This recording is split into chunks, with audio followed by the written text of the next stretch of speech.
Hello प्यारे बच्चों, कैसे हो? बढ़िया, एकदम मस्त। तो चलो अब हम लोग बात करते हैं बच्चों। आज से 12th का बैच स्टार्ट हो रहा है, एनसीईआरटी पंच। जी हाँ बच्चों, इसमें हम कोई पंच नहीं लगाने वाले आपको, इसमें हम लोग एनसीईआरटी का पंच लगाएंगे, डबल पंच। डबल पंच का मतलब हम लोग हर एक चैप्टर के 2 वीडियोज लेकर आएंगे। एक वीडियोज में हम लोग सारे थ्योरी और फॉर्मूले का डिस्कशन करेंगे और दूसरे वीडियो के माध्यम से हम लोग उसी चैप्टर के हम लोग न्यूमेरिकल्स देंगे। इस तरीके से डबल पंच बनाएंगे और डबल पंच बनाएंगे किसका? एनसीईआरटी का। तो बैच बहुत अच्छा होगा, कंप्लीट नॉलेज रहेगी, इसलिए हर एक बच्चा टकटकी लगा कर देखेगा। ठीक है, तो कमर की पेटी कर लो टाइट, स्क्रीन को रखो अपने आंखों के सामने, इधर उधर ना करने के बजाय सीधे देखिएगा, बातों को कंसंट्रेशन के साथ समझिएगा। तो जी हां बच्चों, स्वागत है सभी बच्चों का अपने प्यारे से एक प्लेटफॉर्म जिसका नाम है फिजिक्स वाला। जी हां बच्चों, आज हम लोग बात करने वाले हैं 12th क्लास के सबसे पहले टॉपिक का नाम, जिसका नाम है वैद्युत आवेश तथा वैद्युत क्षेत्र, उसका आज डिस्कशन करने वाले हैं। तो चलो स्टार्ट करते हैं। जी हां बच्चों, माय नेम इज जय और मैं आज स्टार्ट करने वाला हूं वैद्युत क्षेत्र और वैद्युत आवेश। सबसे पहले तो हम लोग इस चैप्टर में कौन कौन से टॉपिक डिस्कस करने वाले हैं, आवेश के बारे में बिल्कुल कंप्लीट नॉलेज लेंगे। फिर हम लोग वैद्युत क्षेत्र के बारे में पढ़ेंगे, वैद्युत फ्लक्स के बारे में पढ़ेंगे, वैद्युत द्विध्रुव के बारे में पढ़ेंगे और गॉस के नियम के बारे में पढ़ेंगे और पूरा कंप्लीट पैकेज देंगे। बड़ा शांति से पढ़िएगा, बहुत जबरदस्त होने वाला है।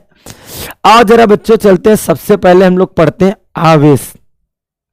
क्या हम आवेश की डेफिनेशन देने वाले हैं? बिल्कुल भी नहीं। हम पहले जानेंगे कि आवेश रह कैसे सकता है, डेफिनेशन सबसे लास्ट में समझेंगे। सबसे पहले हमारे पास, आप सभी लोग जानते हो बच्चों, आवेश। आवेश 3 प्रकार से रह सकता है।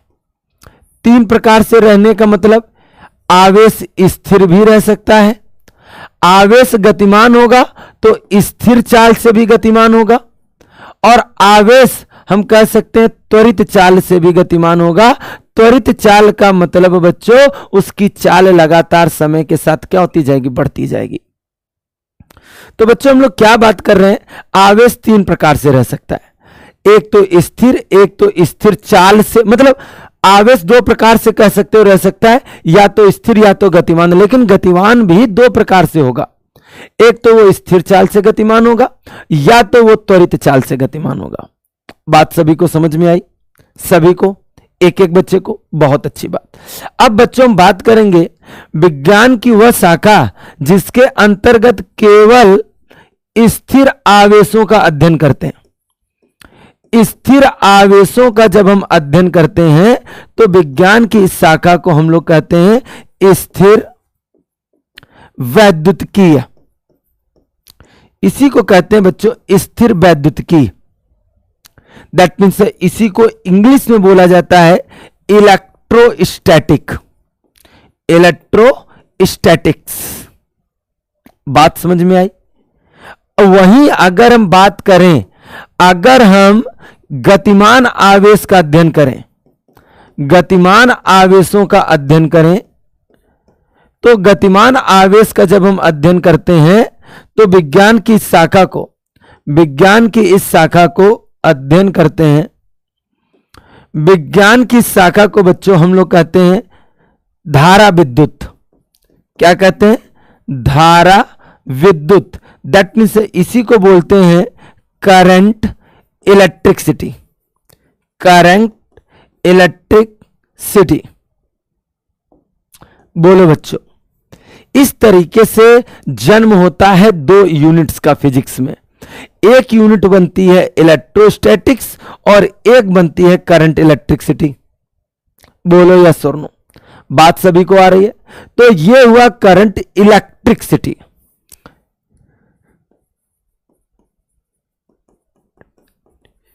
ठीक है, बहुत अच्छी बात। अब हम बात करने जा रहे हैं बच्चों, बहुत अच्छी तरीके से बातों को समझिएगा।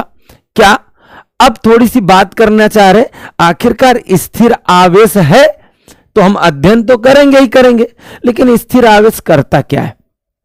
तो बच्चों हम आपको बताएं, स्थिर आवेश केवल और केवल वैद्युत क्षेत्र उत्पन्न करता है, केवल और केवल इलेक्ट्रिक फील्ड उत्पन्न करता है। जबकि अगर आवेश, ध्यान से सुनिएगा, अगर आवेश स्थिर चाल से गतिमान है तो वो वैद्युत क्षेत्र भी उत्पन्न करेगा और चुंबकीय क्षेत्र, दैट मीन्स इलेक्ट्रिक फील्ड और मैग्नेटिक फील्ड दोनों ही उत्पन्न करेगा। लेकिन अगर हमारा आवेश त्वरित चाल से गतिमान हो, त्वरित गतिमान हो, उच्च वेग से गतिमान हो, तो कहने का मतलब वो वैद्युत क्षेत्र भी उत्पन्न करेगा बच्चों, चुंबकीय क्षेत्र भी उत्पन्न करेगा, और सबसे इंपॉर्टेंट बात बच्चों, वो इलेक्ट्रिक मैग्नेटिक वेव भी प्रोड्यूस करेगा, मतलब वो विद्युत चुंबकीय तरंगे भी उत्पन्न करेगा। ये हमारे मतलब इस तरीके से हम लोग चैप्टर भी डिवाइड करने वाले हैं कि जब हमारा आवेश स्थिर होगा केवल और केवल वैद्युत क्षेत्र उत्पन्न करेगा, जब आवेश हमारा स्थिर चाल से गतिमान होगा तो वैद्युत क्षेत्र के साथ साथ चुंबकीय क्षेत्र भी उत्पन्न करेगा, लेकिन जब आवेश त्वरित गतिमान होगा तो वो वैद्युत क्षेत्र, चुंबकीय क्षेत्र तथा विद्युत चुंबकीय तरंगों को उत्पन्न करेगा। बोलो, विद्युत चुंबकीय तरंगे क्या है बताई जाएंगी, सब ऊर्जा है। वो इलेक्ट्रॉन या कोई भी आवेश अगर गतिशील होगा तो वो अपनी ऊर्जा तरंगों के रूप में उत्पन्न करेगा, उन तरंगों को विद्युत चुंबकीय तरंगे कहते हैं। 12वां चैप्टर हमारा होगा, जबरदस्त पढ़ेंगे, उसके लिए कोई टेंशन नहीं हमको। तो इस तरीके से आवेश में हमारी कुछ प्रॉपर्टीज होती हैं, क्लियर, कुछ आवेशों के गुण पढ़े हमने। अब सवाल ये उठता है, आवेश आया कहां से? सबसे बड़ा सवाल यही उठता है बच्चों, आवेश कैसे उत्पन्न होता है? फिर हम बाद में जानेंगे ना आवेश कहते किसे हैं, पहले ये समझे तो क्या कि आवेश उत्पन्न कैसे हुआ। तो कहानी बच्चों आज की नहीं है, पूरा बेसिक समझे तो सभी लोग जानते हो हर एक पदार्थ कई परमाणुओं से मिलकर बना होता है। हर परमाणु के केंद्र पर एक धनावेशित नाभिक होता है जिसके चारों ओर इलेक्ट्रॉन अपनी स्थायी कक्षा में क्या लगाते हैं? चक्कर लगाते हैं। इलेक्ट्रॉन, इलेक्ट्रॉन का मतलब बच्चों क्या है? इलेक्ट्रॉन, इलेक्ट्रॉन एक निगेटिव चार्ज होता है, मतलब ऋण आवेश होता है, जिस पर आवेश बच्चों होता है 1.6 इंटू 10⁻⁻ का 19 कूलम, जो कि निगेटिव होता है, ऋणात्मक होता है। जबकि इलेक्ट्रॉन का द्रव्यमान होता है 9.1 इंटू 10⁻31 किलोग्राम। आराम से पढ़ेंगे, जल्दीबाजी हमें नहीं करना है, रिलैक्स माइंड करना है। वीडियो लॉन्ग होगी लेकिन कंप्लीट नॉलेज होगी। अगर वही बात करें नाभिक में कौन होते हैं, तो नाभिक में होते हैं प्रोटॉन और न्यूट्रॉन। न्यूट्रॉन पूरी तरीके से उदासीन होते हैं। जो हमारे पास प्रोटॉन होते हैं, जो हमारे पास प्रोटॉन होते हैं वो होते हैं पॉजिटिव, और उनके ऊपर भी आवेश 1.6 इंटू 10⁻⁻ का 19 कूलम होता है। लेकिन ये आवेश इन पर कैसा होता है? धनावेशित होता है। अगर कल को बात करें प्रोटॉन का द्रव्यमान कितना होता है, तो 1.67 इंटू 10⁻⁻ का 27 किलोग्राम होता है। मतलब हम कह सकते हैं कि इलेक्ट्रॉन प्रोटॉन से भी हल्का होता है। बात सभी को समझ में आई? जबरदस्त समझ में आनी चाहिए, एक एक कॉन्सेप्ट क्लियर होना चाहिए बच्चों को। क्लियर? बहुत अच्छी बात। तो इस तरीके से हमने बताया कि किसी परमाणु में क्या होता है। सवाल उठता है आवेश उत्पन्न कैसे होता है। तो बच्चों हम आपको बताएं, आवेश एक नहीं, दो नहीं, तीन प्रकार से उत्पन्न किया जा सकता है। सबसे पहला प्रकार क्या है? घर्षण। दूसरा प्रकार क्या है? चालन। और तीसरा प्रकार क्या है? प्रेरण। मतलब हम आवेशों को घर्षण द्वारा, चालन द्वारा और प्रेरण द्वारा उत्पन्न करेंगे। बट कैसे? तो आओ जरा कहानी समझते हैं। सबसे पहले पढ़ते हैं घर्षण द्वारा। अच्छा आपको बताएं, आज से 2500 साल पहले ग्रीस के एक दार्शनिक थे थेल्स। थेल्स ने बता दिया था कि आवेश होते हैं। उन्होंने एक अंबर नामक पत्थर को जब उन्हीं कपड़ों से रगड़ा तो उन्होंने देखा वही पत्थर अपने आसपास के छोटे छोटे कणों को क्या करने लग रहा है? आकर्षित करने लग रहा है। हालांकि 1600 के दशक में एक इंग्लैंड के वैज्ञानिक थे गिलबर्ट ने बहुत अच्छी तरीके से डिस्क्राइब किया। उन्होंने बोला कि अंबर ही नहीं, कांच हो चाहे प्लास्टिक हो, क्यों बचपन में हम क्या करते थे, एक प्लास्टिक के फुटे को, स्केल को अपने बालों से रगड़ते थे और कागज के टुकड़े के पास ले जाते थे तो वो उसको अट्रैक्ट करने लगता था, आकर्षित करने लगता था। बात समझ में आ रही? तो कहानी बहुत पुरानी है। आइए जरा समझते हैं आखिरकार ऐसा क्यों होता है कि जब एक वस्तु को, क्यों सर्दियां होती कंबल में हम तेजी से हाथ मारते हैं तो कुछ चिटचिटाहट की आवाज आती है, कभी कभी लाइट बंद कर दो तो कुछ चिंगारियां भी नजर आती हैं। ये सब है क्या? आवेश ही तो है। आओ थोड़ा सा कंप्लीट नॉलेज करते हैं। सबसे पहले तो आपसे हम बच्चों बात करेंगे सामान्य अवस्था में हर एक पदार्थ उदासीन होता है।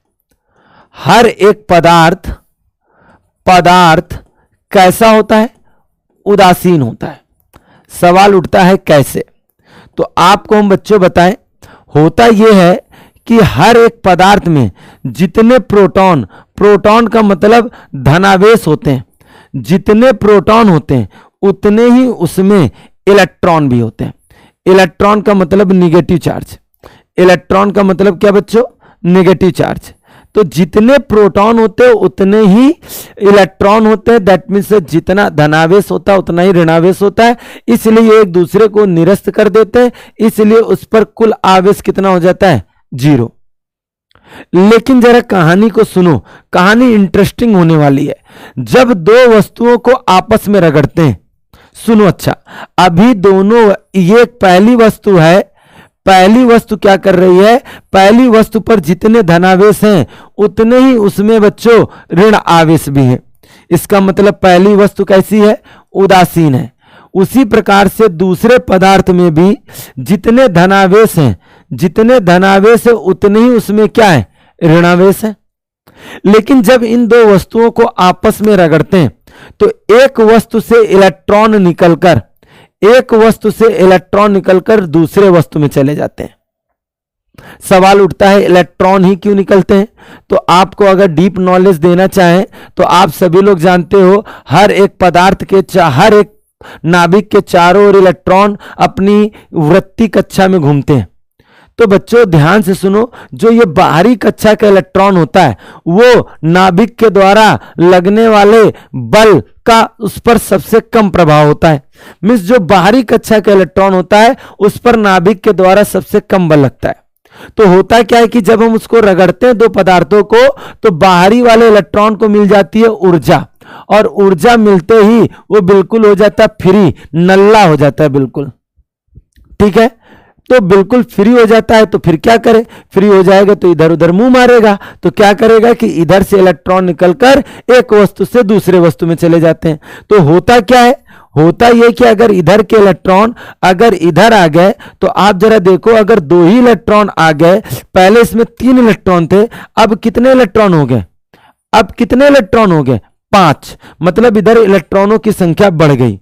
अब इधर देखो, इधर वाले पदार्थ में क्या बचा? इधर से 2 इलेक्ट्रॉन निकल गए, तो आप बताओ, यहां 2 इलेक्ट्रॉन निकल गए, तो आप जरा सोच कर बताओ इसमें बचा कितना? केवल 1 इलेक्ट्रॉन।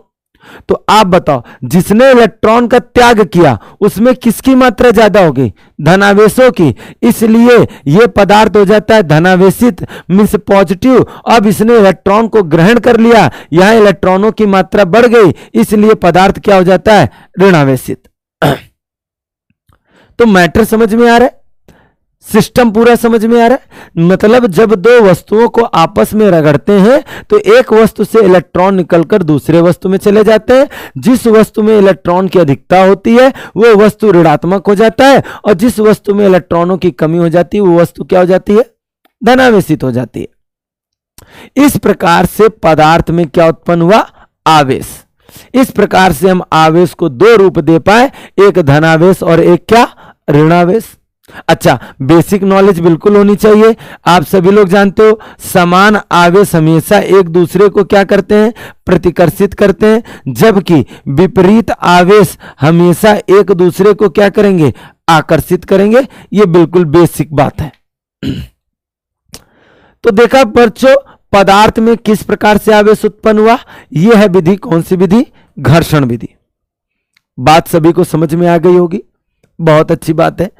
अब आगे की कहानी समझो। आगे की कहानी बताने जा रहे बच्चों चालन। कौन सी विधि बता रहे, चालन। अब ये चालन द्वारा आवेश कैसे उत्पन्न होता है, उत्पन्न हो सकता है। आप देखो, ये कोई एक पदार्थ है जो पूरी तरीके से क्या है, उदासीन है। उदासीन का मतलब ये नहीं होता कि उसमें इलेक्ट्रॉन नहीं है, उसमें प्रोटॉन नहीं है। उदासीन का मतलब उसमें इलेक्ट्रॉन और प्रोटॉन बराबर मात्रा में। आप ऐसा नहीं कह सकते कि उस इलेक्ट्रॉन की वैल्यू 0 होगी, मतलब इलेक्ट्रॉन होंगे नहीं, होंगे लेकिन दोनों बराबर मात्रा में, इलेक्ट्रॉन और प्रोटॉन। तो मेरी बातों को समझो, क्या हम बोल रहे हैं। ये कोई एक उदासीन वस्तु है, कोई दिक्कत, कोई प्रॉब्लम। अब हम क्या कर रहे हैं, एक आवेशित वस्तु के संपर्क में ले आ रहे हैं।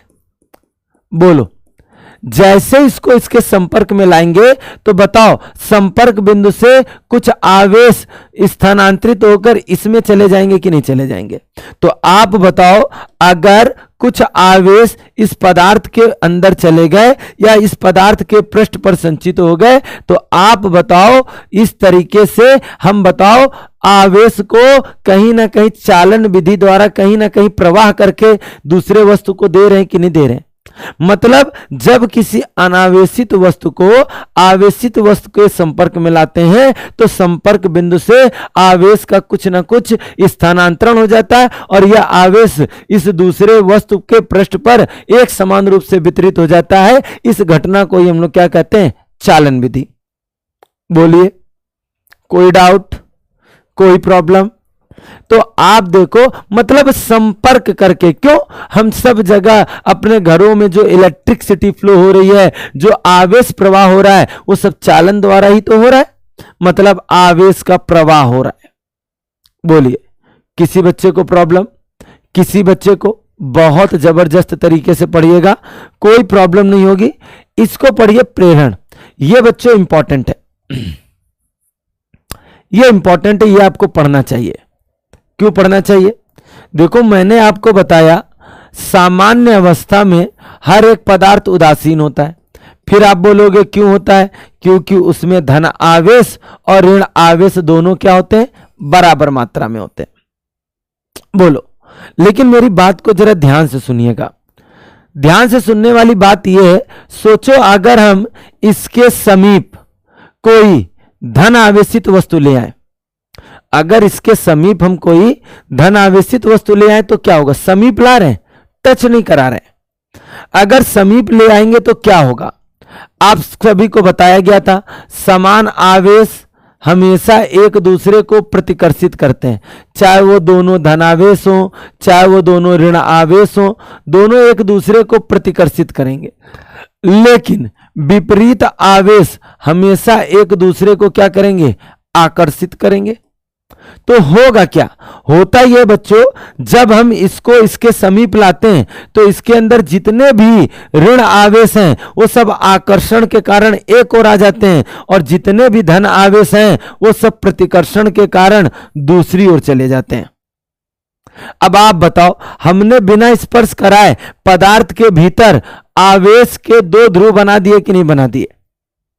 यह विधि कहलाती है प्रेरण विधि। मतलब बिना स्पर्श कराए पदार्थ के भीतर आवेशों के पुनः वितरण की घटना को ही हम लोग क्या कहते हैं, प्रेरण। बोलो यस और नो। अच्छा, यहां पर एक थ्योरी और आती है कि अगर हम इस बॉडी को किसी अर्थ से कनेक्ट कर दे, किसी अर्थ का मतलब अर्थ से कनेक्ट कर दे, तो अर्थ मीन्स पृथ्वी पर हमेशा निगेटिव चार्ज होता है।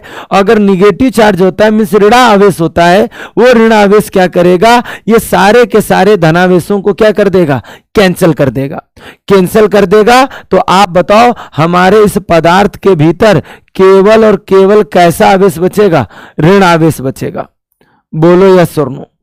बात आ रही कि जा रही। तो देखो, बिना टच कराए हमने पदार्थ के भीतर क्या उत्पन्न कर दिया, आवेश। तो बच्चों इस विधि को कौन सी विधि कहते हैं, प्रेरण विधि। बात समझ में आ रही कि नहीं आ रही, गर्दा उड़ा पा रहे हो कि नहीं उड़ा पा रहे हो। एक एक चीज को बहुत कायदे से पढ़ना है, एक एक चीज को। बोलो बच्चों, किसी बच्चे को कोई प्रॉब्लम, कोई हेडक, जरूर से जरूर बताएं। आ गया? जबरदस्त। तो हमने इस प्रकार से पढ़ा आवेश।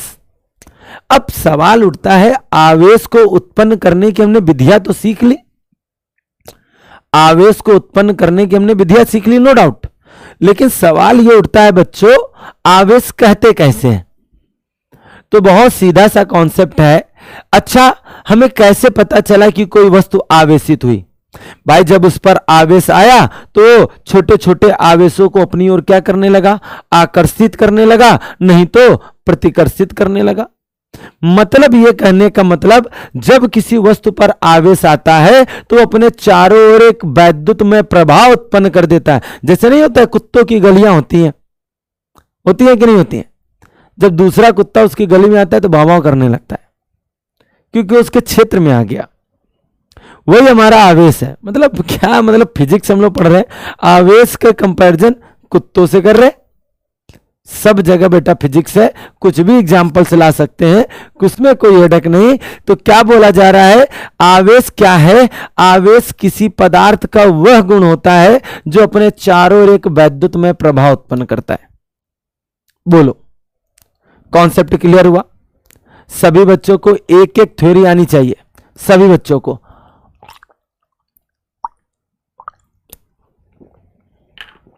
बताओ बच्चों, सभी को आया कि नहीं आया? बहुत अच्छी बात है। तो हमने आवेश की डेफिनेशन पढ़ी। अब पढ़ने जा रहे बच्चों, आवेश का क्वांटीकरण क्या होता है? आवेश का क्या होता है? क्वांटीकरण। सबसे पहले तो मैं बच्चों एक पॉइंट यहां क्लियर करना चाहता हूं कि आवेश हमेशा, आवेश सदैव संरक्षित रहता है। संरक्षित, आवेश सदैव संरक्षित रहता है। सवाल उठता है, संरक्षित रहता है मतलब आवेश कभी बदलता नहीं है। सुनो अच्छा, घर्षण विधि द्वारा हमने क्या पढ़ा? पहले दोनों पदार्थों में 3-3 इलेक्ट्रॉन थे। मतलब इसमें भी 3 इलेक्ट्रॉन थे, इसमें भी 3 इलेक्ट्रॉन है। बोलो, लेकिन जब हमने इनको आपस में रगड़ा, जब इनको हमने आपस में रगड़ा तो आप सभी, हालांकि मैं बात करूं कि जितने धनावेश हैं उतने ही उसमें ऋणावेश भी हैं, जितने धनावेश हैं उतने ही ऋणावेश हैं। मतलब कहने का मतलब सामान्य अवस्था में ये पदार्थ उदासीन है। लेकिन बच्चों जरा ध्यान से देखो, जब रगड़ते हैं तो इधर से कुछ इलेक्ट्रॉन निकल कर इधर आ जाते हैं। मान लो 2 इलेक्ट्रॉन निकल कर आए तो यहां इलेक्ट्रॉनों की मात्रा कितनी हो जाएगी? 5 हो जाएगी। जबकि धनायन कितने थे? 3। ये बेसिक फंडे हमने अभी पढ़े हमने। अब आप बताओ इधर क्या बचा? इधर केवल हमारे पास 1 इलेक्ट्रॉन बचा, जबकि कितने धनायन थे? 3 धनायन थे। अब जरा ध्यान से देखो, पहले कितने इलेक्ट्रॉन थे? 3। अब कितने इलेक्ट्रॉन? मतलब पहले एक बॉडी में 3 इलेक्ट्रॉन, दूसरे बॉडी में 3 इलेक्ट्रॉन, तो आप बताओ कितने इलेक्ट्रॉन थे? 6 इलेक्ट्रॉन। लेकिन जब हमने रगड़ा तो उधर से इलेक्ट्रॉन इधर आए ना, मतलब एक पर हो गए 5 इलेक्ट्रॉन और दूसरे पर कितना? 1। लेकिन जोड़ोगे तो अभी भी तो 6 इलेक्ट्रॉन बचेंगे ना। कहीं बाहर से तो कोई इलेक्ट्रॉन आ नहीं गया, कोई कम तो हो नहीं गया। तो याद रखिएगा, आवेश ना तो कभी उत्पन्न होगा ना तो कभी नष्ट होगा। ये आवेश हमेशा क्या रहेगा? संरक्षित रहेगा। बात सभी को समझ में आई बच्चों? ठीक है, जितना इलेक्ट्रॉन था उतना ही तो रहा, बचा कहां कुछ। मतलब कहने का मतलब क्या, कोई कहीं बाहर से आ गया, बढ़ गया क्या इलेक्ट्रॉन? घट गया क्या? है तो उतना ही ना। दैट मीन्स कहने का मतलब आवेश सदैव क्या रहता है? संरक्षित रहता है, परिवर्तित नहीं होता। क्लियर? अब पढ़ने जा रहे बच्चों आवेशों का क्वांटीकरण। अब पढ़ने जा रहे हैं आवेशों का क्वांटीकरण क्या होता है। आवेशों का क्वांटीकरण का मतलब बच्चों यह है, आप सबसे पहले थोड़ी देर के लिए डिस्कस करते हैं। हमने घर्षण विधि पढ़ी, 2 वस्तुओं को हम आपस में रगड़ते हैं तो एक वस्तु से इलेक्ट्रॉन निकलकर दूसरे वस्तु में चले जाते हैं।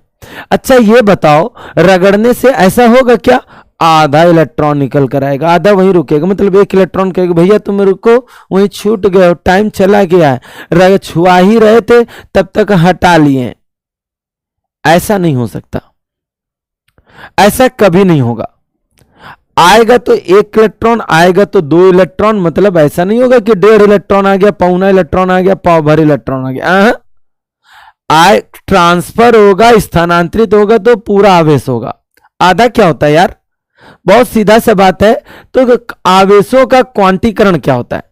आवेशों का क्वांटीकरण पढ़ने से पहले आपको पता होना चाहिए कि बच्चों मूल आवेश किसे कहते हैं। याद रखिएगा बच्चों, मूल आवेश वे आवेश होता है जिसका निर्माण किसी अन्य आवेशों से नहीं होता है। मींस वे आवेश जिनका निर्माण किसी अन्य कणों से नहीं होता,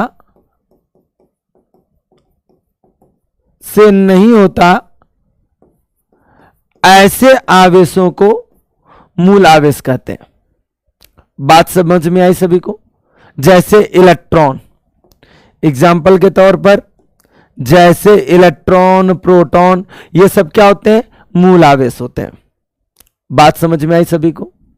बहुत अच्छी तरीके से पढ़ना, 1% भी प्रॉब्लम नहीं होगी। अब हमने क्या बोला, आवेशों का क्वांटीकरण क्या होता है? बच्चों जब हम आपस में रगड़ते हैं तो इलेक्ट्रॉन स्थानांतरित होगा, एक आएगा, 2 इलेक्ट्रॉन आएगा, 100 आएगा, 500 आएगा। अब ऐसा नहीं होगा कि आधा इलेक्ट्रॉन आएगा। मतलब किसी भी आवेशित वस्तु पर कुल आवेश जो होगा वो मूल आवेश का, ध्यान से सुनिएगा, किसी भी आवेशित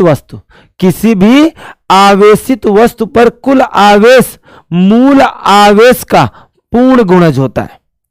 मूल आवेश का पूर्ण गुणज मतलब n यहां पर एक संख्या होगी, मतलब n की वैल्यू यहां पर 1 होगी, 2 होगी, 3 होगी, 4 होगी, डैश डैश डैश, मतलब या तो 1 इलेक्ट्रॉन के बराबर आवेश होगा, 2 इलेक्ट्रॉन के बराबर, 3 इलेक्ट्रॉन, प्लस माइनस इसलिए लगाया जाता है, या तो 1 इलेक्ट्रॉनों की अधिकता होगी या तो 1 प्रोटॉनों की अधिकता होगी। मतलब पदार्थ धनावेशित भी हो सकता है, ऋणावेशित भी हो सकता है। अगर आप ही बताओ, अगर 1 इलेक्ट्रॉन निकला तो यहां 1 इलेक्ट्रॉन बढ़ा तो उधर 1 इलेक्ट्रॉन घटा, मतलब 1 धनायन वहां पर बढ़ चुका है।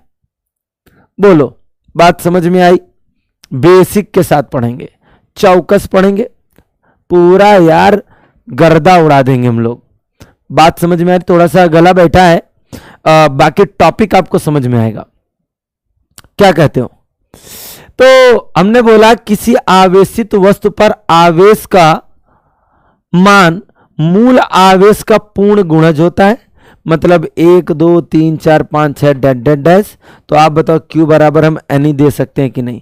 E होगा हमारा मूल आवेश, n होगा हमारे इलेक्ट्रॉनों या प्रोटॉनों की संख्या, और Q होगा कुल आवेश। बोलो, क्लियर सभी बच्चों को? एक एक बच्चों को? बहुत अच्छी बात है। अब चलते बच्चों नेक्स्ट टॉपिक की ओर। आवेशों का क्वांटीकरण पढ़ने के बाद अब हम आते हैं बच्चों किस पर? कूलाम का नियम। किसका नियम? कूलाम का नियम। अच्छा, आप अगर हमसे पूछो कि अगर हम कूलाम का नियम पढ़ें तो कूलाम का नियम सबसे पहली बात किस पर आधारित है? मतलब इसमें कैसे आवेश लिए जाते हैं, कैसा बल होता है, खूब आराम से पढ़ेंगे। सबसे पहली बात तो कूलम ने बताया किन्हीं 2 बिंदु आवेशों के मध्य, बिंदु बोलेंगे, बिंदु बोलेंगे नहीं तो स्थिर आवेश बोलेंगे, क्योंकि आप सभी लोग जान रहे हो, आप लोग इलेक्ट्रोस्टैटिक पढ़ रहे हो, यहां पर केवल स्थिर आवेशों का ही अध्ययन करना है। तो कूलम ने बताया किन्हीं 2 बिंदु आवेशों के मध्य अगर 2 बिंदु आवेश एक दूसरे से r दूरी पर वायु या निर्वात में रखे हैं तो कूलम ने बताया किन्हीं 2 बिंदु आवेशों के मध्य लगने वाला आकर्षण या प्रतिकर्षण बल उन दोनों आवेशों के गुणनफल के अनुक्रमानुपाती तथा उनके बीच की दूरी के वर्ग के व्युत्क्रमानुपाती होता है। बोलो, उनके बीच की दूरी के वर्ग के व्युत्क्रमानुपाती होता है। जब हम प्रोपोर्शनल हटाते हैं तो कांस्टेंट आता है k। कांस्टेंट क्या आता है? k। यहां पर एक कांस्टेंट है जो कि के यहां पर एक कांस्टेंट है जिसे हम कहते हैं 1/4 पाई एप्सिलॉन नॉट। याद रखिएगा, इसे बोलते हैं एप्सिलॉन नॉट। हिंदी में इसको बोलते हैं निर्वात की वैद्युतशीलता। निर्वात की वैद्युतशीलता कहते हैं बच्चों, निर्वात की वैद्युतशीलता कहते हैं। और ध्यान से सुन लीजिए, ये इसको नियतांक किस लिए कहा जाता है, क्योंकि इसका मान होता है 9 × 10⁹। 9 × 10⁹। क्या मात्रक होता है वो थोड़ी देर बाद डिस्कस करते हैं। तो ये हमारा कूलम का नियम। दो बिंदु आवेशों के मध्य लगने वाला जो बल होता है, अभी ये बल आकर्षण भी हो सकता है, प्रतिकर्षण, क्योंकि अभी हमें ये पता नहीं कि आवेश कैसा है। दोनों धनायन भी हो सकते हैं, दोनों धनावेश भी हो सकते हैं, एक धनायन एक ऋणायन भी हो सकता है। अगर अपोजिट चार्ज होंगे तो कहीं ना कहीं अट्रैक्शन आकर्षण लगेगा, कहीं समान आवेश होगा तो रिपल्सन दैट मीन्स प्रतिकर्षण लगेगा। बात समझ में आ रही सभी को चौकस तरीके से? याद रखिएगा बच्चों, यहां पर एप्सिलॉन नॉट का मात्रक होता है। अगर ये वैल्यू रखकर एप्सिलॉन नॉट को इधर भेजोगे तो हम सीधे बता दे रहे हैं कूलम स्क्वायर इनटू में न्यूटन मीटर स्क्वायर होता है। ये एप्सिलॉन नॉट का मात्रक होता है। तो आप देखो इस कांस्टेंट में एप्सिलॉन नॉट अपॉन में है, तो आप इसको लिखोगे coulomb square, newton metre square कहां चला जाएगा ऊपर। तो आप बताओ इस कांस्टेंट का जो मान होगा वो 9 × 10⁻⁴ होगा और मात्रक होगा न्यूटन मीटर स्क्वायर प्रति कूलम स्क्वायर। बोलो सभी को आया? चौकस आना चाहिए बच्चों। ध्यान में रखिएगा बच्चों, यहां पर इस एप्सिलॉन नॉट का मान भी होता है। एप्सिलॉन नॉट का मान होता है 8.85 × 10⁻⁻12 कूलम स्क्वायर अपॉन में न्यूटन मीटर स्क्वायर। बोलो क्लियर है सभी बच्चों को? एक एक बच्चों को क्लियर होना चाहिए। बोलो क्लियर? हर एक बच्चा बता भाई।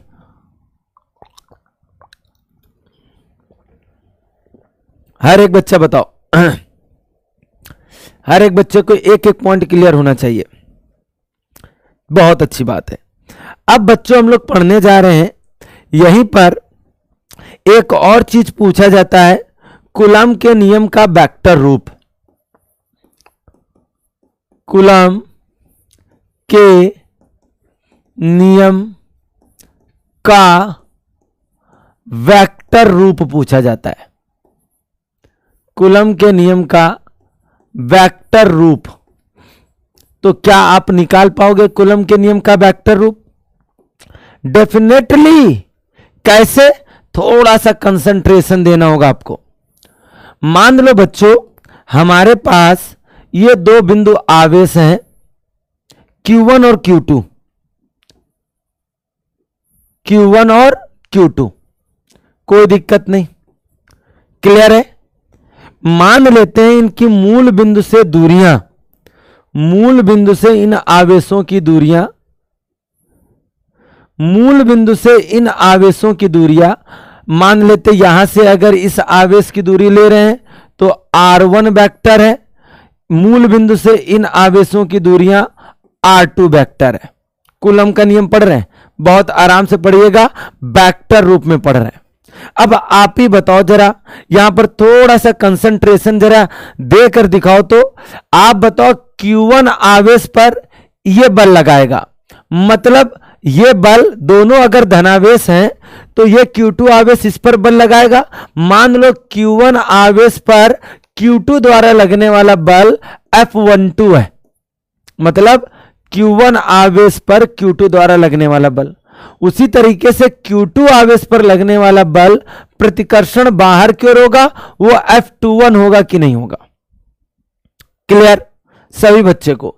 एक एक आर्टिकल अच्छी तरीके से समझिएगा। कूलम के नियम का वेक्टर रूप पढ़ रहे हैं हम लोग। आया सभी को? एक एक बच्चे को आना चाहिए। अच्छा अब आप बताओ, अगर हम Q1 से Q2 की ओर जाएंगे तो इसके बीच की दूरी, Q1 से अगर Q2 की ओर जाएंगे तो यह बीच की दूरी R12 कहलाएगी। अगर Q2 से Q1 की ओर जाएंगे तो यह बीच की दूरी R21 कहलाएगी। बोलो क्लियर सभी को, किसी को कोई प्रॉब्लम नहीं होनी चाहिए, बिल्कुल मतलब सिंपल तरीके से यार पढ़ा रहे हैं। बताओ कोई दिक्कत है? ए पुत्र कछु समझ में आ रहा है भाई? ये जो होगा ये इसको प्रतिकर्षित करेगा, ये इसको धकियाएगा, यही जमाना है कलयुग का यार, समझा करो। पड़ोसी हमेशा एक दूसरे से त्रस्त रहते हैं। सबसे बड़ा एग्जाम्पल ये दोनों आवेश हैं। बोलो, बहुत अच्छी बात है। अच्छा, आपने वेक्टर पढ़ा होगा। किसी भी वेक्टर को निरूपित करने के लिए, रिप्रेजेंट करने के लिए परिमाण के साथ साथ दिशा भी होती है।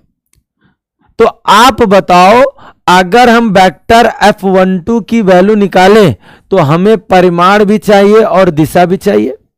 तो सबसे पहले बताओ F12 की वैल्यू क्या होगी? K Q1 Q2 अपॉन में, आप बताओ 1 पर 2 द्वारा लगने वाला बल है, 1 पर 2 द्वारा लगने वाला बल है, मतलब आप बताओ Q2 Q1 पर बल लगा रहा है, ये इस पर बल लगा रहा है, मतलब इधर से इधर की ओर बल लग रहा है। तो दूरी हम लोग क्या यूज करेंगे?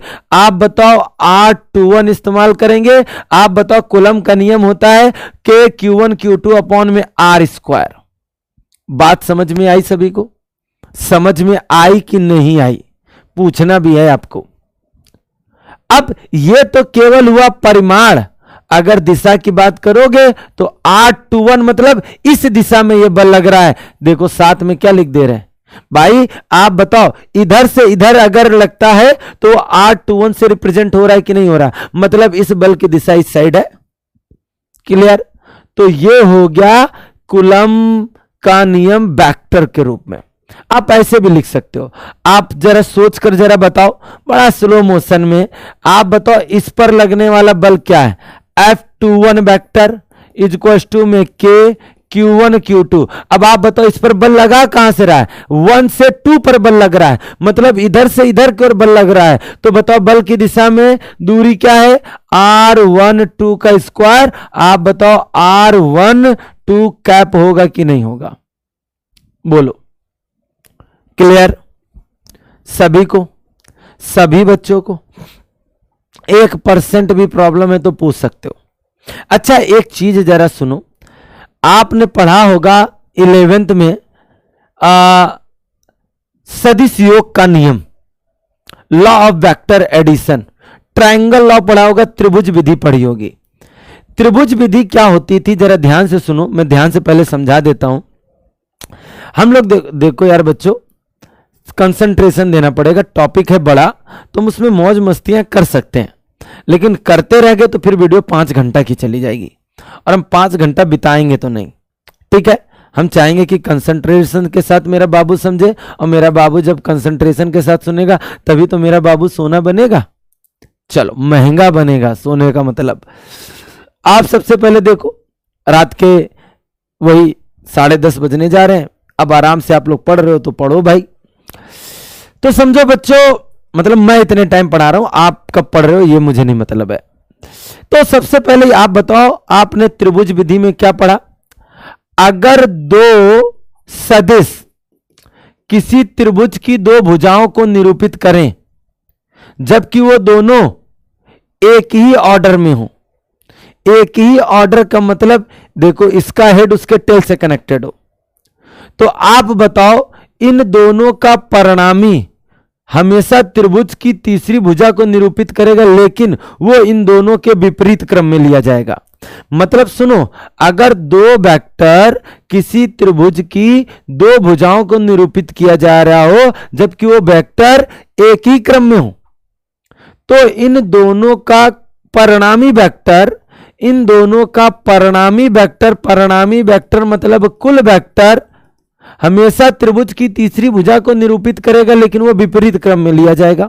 मतलब ए बी ये क्रम, तो आर इसी क्रम में नहीं लिया जाएगा, उसके विपरीत क्रम में लिया जाएगा। बोलो बोलो, आया? थोड़ा थोड़ा आया कि पूरा पूरा आया? अरे बोलो रे, काहे परेशान करे हो? आ जाओ। अच्छा, इधर देखते हैं, यह है हमारा R1 वेक्टर। अगर इधर से इधर जाए तो यह है R12 वेक्टर, ये है वेक्टर R2 वेक्टर। क्लियर है?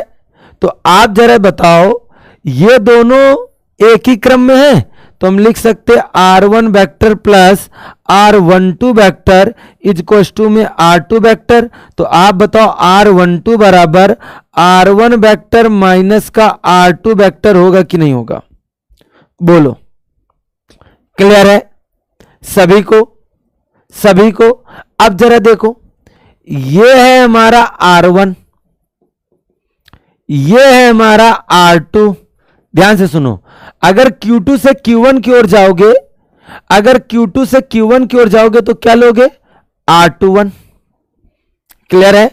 तो आप जरा ये बताओ बच्चों कि हम इसे क्या लिखेंगे? ये दोनों एक ही क्रम में है तो R2 vector plus R21 vector is equals to में R1 वेक्टर। तो आप बताओ R21 vector is equals to में आप बताओ R1 माइनस R2 वेक्टर होगा कि नहीं होगा? सॉरी, कुछ गड़बड़ हुआ। R2 plus R21 is equals to में R1। तो आप बताओ R1 माइनस R2, सॉरी यहां पर गड़बड़ हुआ है, यहां पर लिखेंगे R2 माइनस R1। यहां क्या लिखेंगे? R2 माइनस क्या?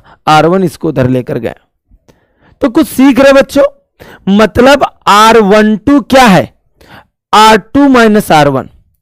अच्छा, अब मेरी बातों को जरा ध्यान से सुनना।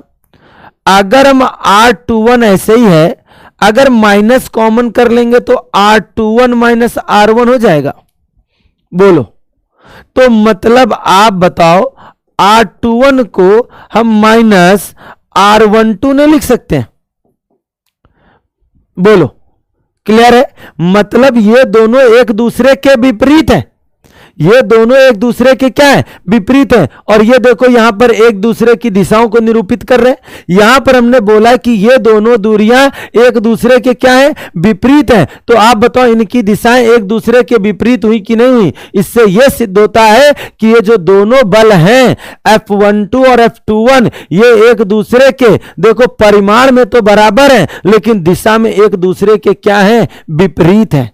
इससे यह पता चलता है बच्चों कि कूलम्ब का नियम जो होता है वो क्रिया प्रतिक्रिया के नियम पर आधारित होता है। न्यूटन के गति विषयक तीसरे नियम पर आधारित होता है कूलम्ब का नियम। क्यों? क्रिया, अगर यह आवेश जितना बल से उसको प्रतिकर्षित कर रहा है तो यह भी आवेश उसको उतना ही बल से प्रतिकर्षित कर रहा है। मतलब एक थप्पड़ खींच कर अगर हम तुमको दे तो आप भी हमको उतना ही तेजी से मार दो। यही तो क्रिया प्रतिक्रिया का नियम है।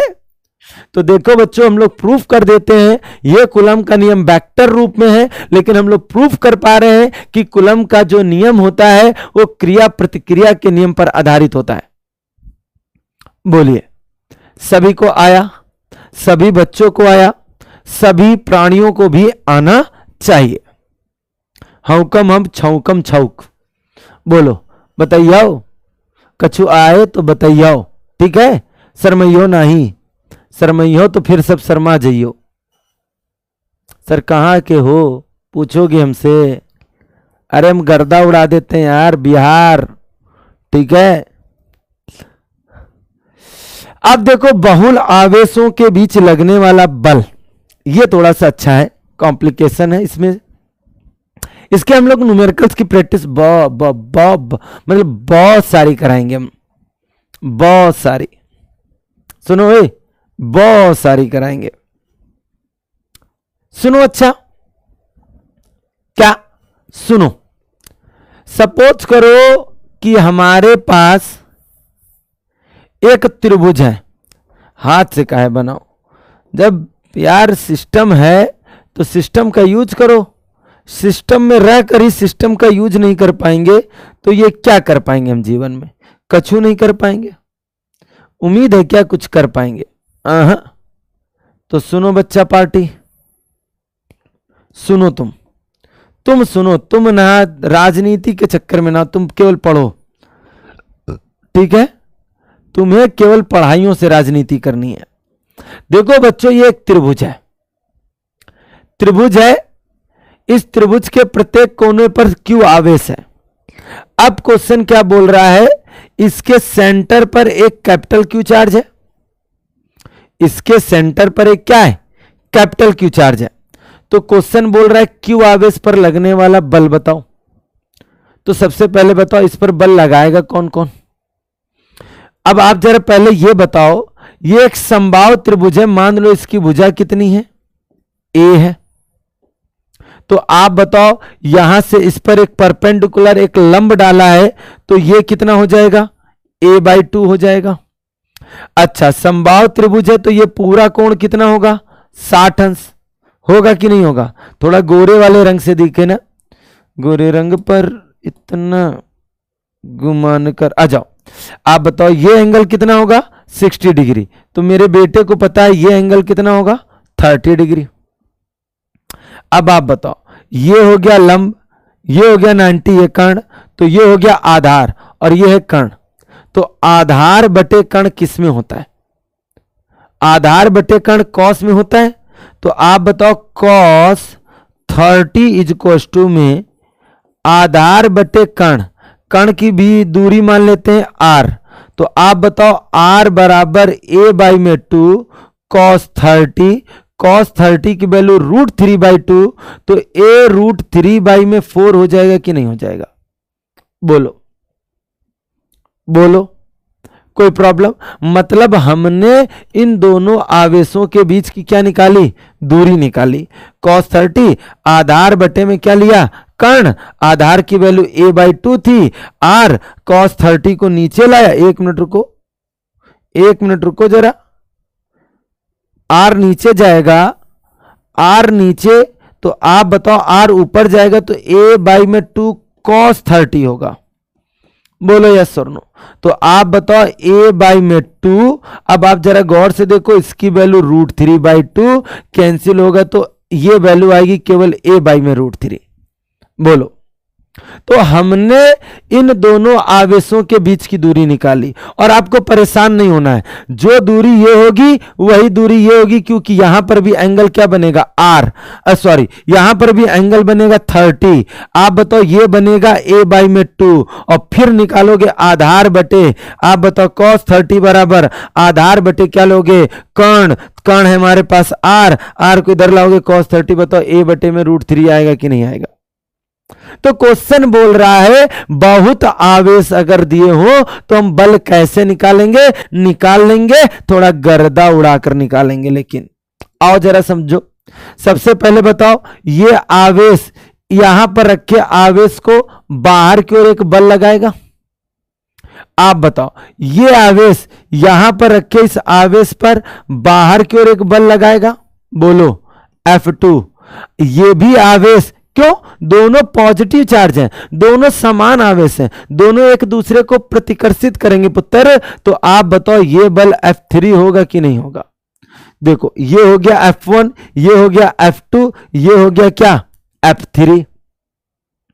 क्लियर। तो आप बताओ बाहुल आवेशों के बीच जो लगने वाला बल है वो ऐसे आ रहा है, जरा ध्यान से देखो।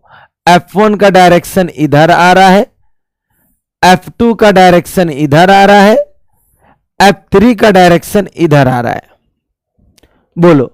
अच्छा अगर हम बात करें ये एंगल कितना होगा, 120 होगा, 120 ये भी होगा, ये भी 120 होगा, ये भी 120 होगा, तभी तो पूरा कोण 360 होगा, बोलो। बात आ रही की जा रही है। तो देखो इस तरीके से हम किसी त्रिभुज के किसी भी मतलब क्वेश्चन तो बहुत सारे बन सकते हैं। देखो हम बहुत सारे बलों की गणना कर पा रहे कि नहीं कर पा रहे, क्लियर सभी को। तो यह है बाहुल आवेशों के बीच लगने वाला बल। मतलब आप समझो ये Q चार्ज है, मान लो एक Q1 आवेश यहां पर है, एक Q2 आवेश यहां पर है, एक Q3 आवेश यहां पर है, सुनते जाना, एक Q4 आवेश यहां पर है। अब इस पर लगने वाला बल निकालो, तो अब हम बल ही निकाल दे रहे, जरा सुनो अच्छा, आप सुनना अच्छा। आप बताओ ये आवेश इस पर बल किधर की ओर लगाएगा, जरा गौर करें सभी बच्चा पार्टी।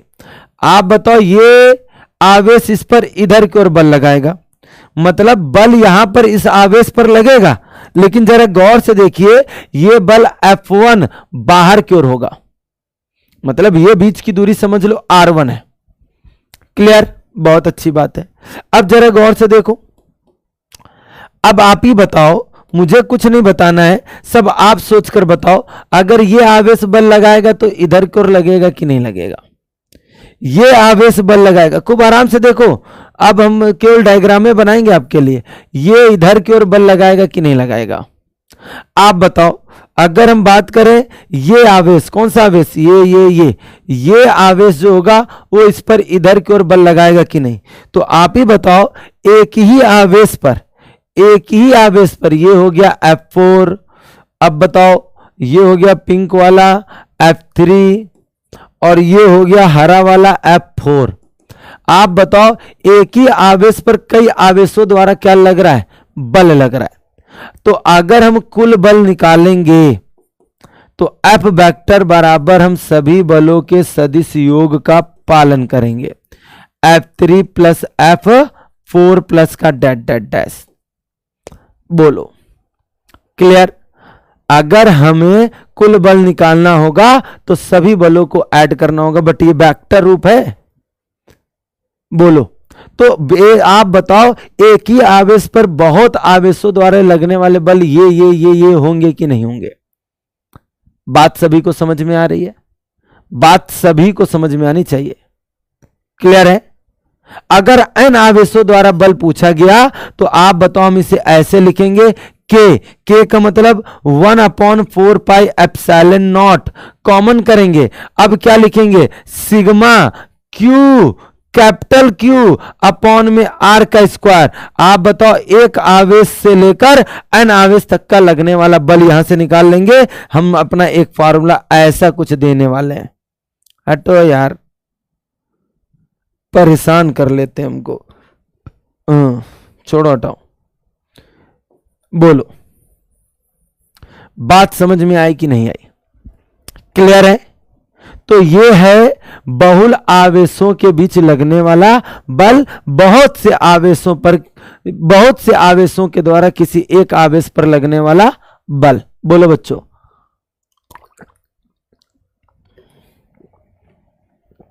बताओ।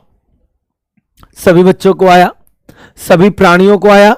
सभी सदस्यों को भी आया होगा। अब नेक्स्ट आर्टिकल में हम लोग पढ़ने जा रहे हैं, ये वैद्युत क्षेत्र क्या होता है यार? ये वैद्युत क्षेत्र क्या होता है? हमें खुद ही नहीं पता। हमें तो केवल ये पता है, एक कुत्ते का क्षेत्र होता था, उसके गली में जाते थे तो काट खाता था। तो तुम ये ना कहने लगा आप क्या भौं भौं करते थे? ये सब अच्छी बातें नहीं होती, सोचना भी। गुरु को बोल सकते यार, क्या है, मैं बुरा नहीं मानता, बोल देना। कौन सुन रहे यार? सामने बोलोगे नहीं? सामने बोलोगे तो पता चलेगा कौन भाव भाव करेगा। पीठ पीछे सब बोल सकते हैं। सबसे पहले पंच, वैद्युत क्षेत्र क्या होता है? सबसे पहले अगर वैद्युत क्षेत्र के बारे में जानना चाहते हो तो सुनो पहले। अच्छा, वैद्युत क्षेत्र को एक छोटी सी परिभाषा बताते हैं। मान लो एक धन आवेश का अपना एक क्षेत्र है। कैसे पता चलेगा ये धन आवेश का क्षेत्र है? किसी छोटे से आवेश को लाएंगे तो ये तुरंत उसको अपनी ओर लबरा के आकर्षित कर लेगा। तो मतलब वैद्युत क्षेत्र क्या है? किसी बिंदु आवेश के चारों ओर का वह क्षेत्र जिसमें किसी अन्य आवेश को लाने पर या तो उसे आकर्षण फील होगा या तो उसे प्रतिकर्षण फील होगा। तो ऐसे क्षेत्रों को हम लोग वैद्युत क्षेत्र कहते हैं। ये हम लोग बचपन में पढ़ते थे, अब थोड़ा नहीं पढ़ेंगे। अब हम लोग कुछ अलग पढ़ेंगे। सवाल उठता है, वैद्युत क्षेत्र बनता कैसे? वैद्युत क्षेत्र बनता कैसे? तो देखो, जिस तरह से हम लोग चुंबक पढ़े, चुंबक पूरा सुनना, तुम लोग के कान बहुत बजते हैं। चुंबक बोल रहे हैं हम। अगर हम देखें चुंबक को, चुंबक के कितने ध्रुव होते हैं? 2 ध्रुव होते हैं। एक उत्तरी ध्रुव होता है और एक क्या होता है? दक्षिणी ध्रुव। उत्तरी ध्रुव से चुंबकीय बल रेखाएं निकलती हैं, दक्षिणी ध्रुव में प्रवेश करती हैं। उत्तरी ध्रुव से चुंबकीय बल रेखाएं निकलती हैं, दक्षिणी ध्रुव में प्रवेश करती हैं। और आप सभी लोग जानते हो, चुंबक के अंदर ही ये दक्षिणी ध्रुव से होते हुए उत्तरी ध्रुव में चली जाती हैं। मतलब कहने का मतलब, ये जो चुंबकीय बल रेखाएं होती हैं, चुंबक के बाहर नॉर्थ से साउथ में जाती हैं। और ये चुंबकीय बल रेखा ही बनाती हैं चुंबकीय क्षेत्र। बोलो बात आ रही। उसी तरीके से बच्चों हमारे आवेश भी होते हैं। क्या आवेश होते हैं? अगर दो आवेश हैं, एक धन आवेश और एक है ऋण आवेश, ध्यान से सुनना, तो याद रखिएगा धन आवेश से निकलती हैं वैद्युत बल रेखाएं, धन आवेश से निकलती हैं वैद्युत बल रेखाएं। क्लियर? धन आवेश से निकलती हैं वैद्युत बल रेखाएं और कहां प्रवेश कर जाती हैं? ऋण आवेश की ओर प्रवेश कर जाती हैं। बोलो यस और नो। बात आ रही कि जा रही? मतलब यहां पर थोड़ा सा फिनोमिना अलग है, यहां पर घटना अलग है। यहां क्या होता है? उत्तर से जाती हैं, दक्षिणी ध्रुव में प्रवेश करते हैं और अंदर अंदर भाग आती हैं। इसीलिए तो एक लाइन कही जाती है, चुंबकीय बल रेखाओं का न तो कभी आदि होता और ना ही कभी अंत। लेकिन ये वैद्युत बल रेखाओं में नहीं होता है। ये धन आवेश से निकलेंगे और ऋण आवेश पर क्या हो जाएंगी? समाप्त हो जाएंगी। मतलब ये बनाई, ये बनी वैद्युत बल रेखाएं और ये वैद्युत बल रेखा ही बनाती हैं क्या? वैद्युत क्षेत्र। अब कल को कोई पूछे वैद्युत बल रेखा क्या है, तो वैद्युत क्षेत्र में खींची गई वह काल्पनिक रेखा जो धन आवेश से ऋण आवेश की ओर जाए, तो बच्चों इन रेखाओं को ही वैद्युत बल रेखा कहते हैं और वैद्युत बल रेखा ही वैद्युत क्षेत्र बनाती है। और सबसे इंपॉर्टेंट लाइन सुनिए, वैद्युत बल रेखा ही वैद्युत क्षेत्र की दिशा को निरूपित करती है।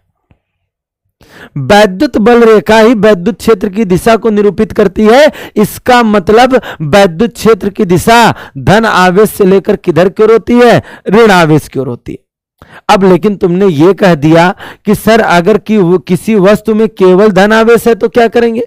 तो कोई बात नहीं, धन आवेश से तो वैद्युत बल रेखाएं निकलती है ना। तो तुम कहोगे निकल कर जाएंगी कहां? तुम कहोगे ना निकल कर जाएंगी कहां? अरे भैया बहुत सीधा सा कॉन्सेप्ट है, निकल कर कहीं नहीं जाएंगी। कहां जाएंगी सर? जाना तो है ना, कहां से जाना? अच्छा बताओ, धन आवेश से निकलने वाली वैद्युत बल रेखाओं को कहां जाना है?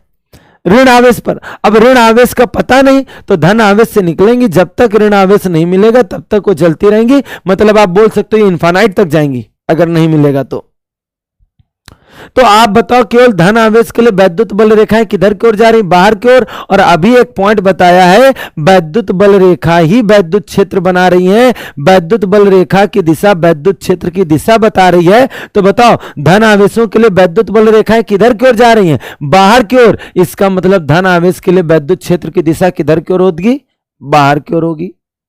अब आप ही जरा सोचो, अगर कोई वस्तु ऋणावेशित है, अगर कोई वस्तु ऋणावेशित है तो बहुत सीधा सा कॉन्सेप्ट है बच्चों, अगर कोई वस्तु ऋणावेशित होगी, अगर कोई वस्तु ऋणावेशित होगी तो आप बताओ उसके भीतर वैद्युत बल रेखाएं आएंगी। तुम कहोगे कहां से आएंगी? हम कहेंगे हमें क्या पता, आ रही होंगी कहीं।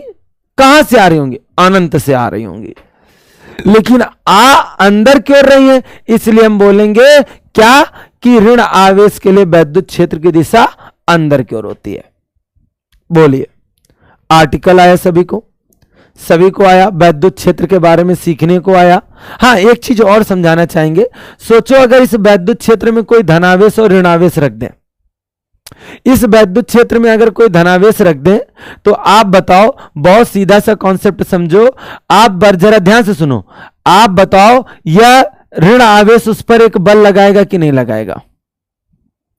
ये धन आवेश इस पर बल लगाएगा।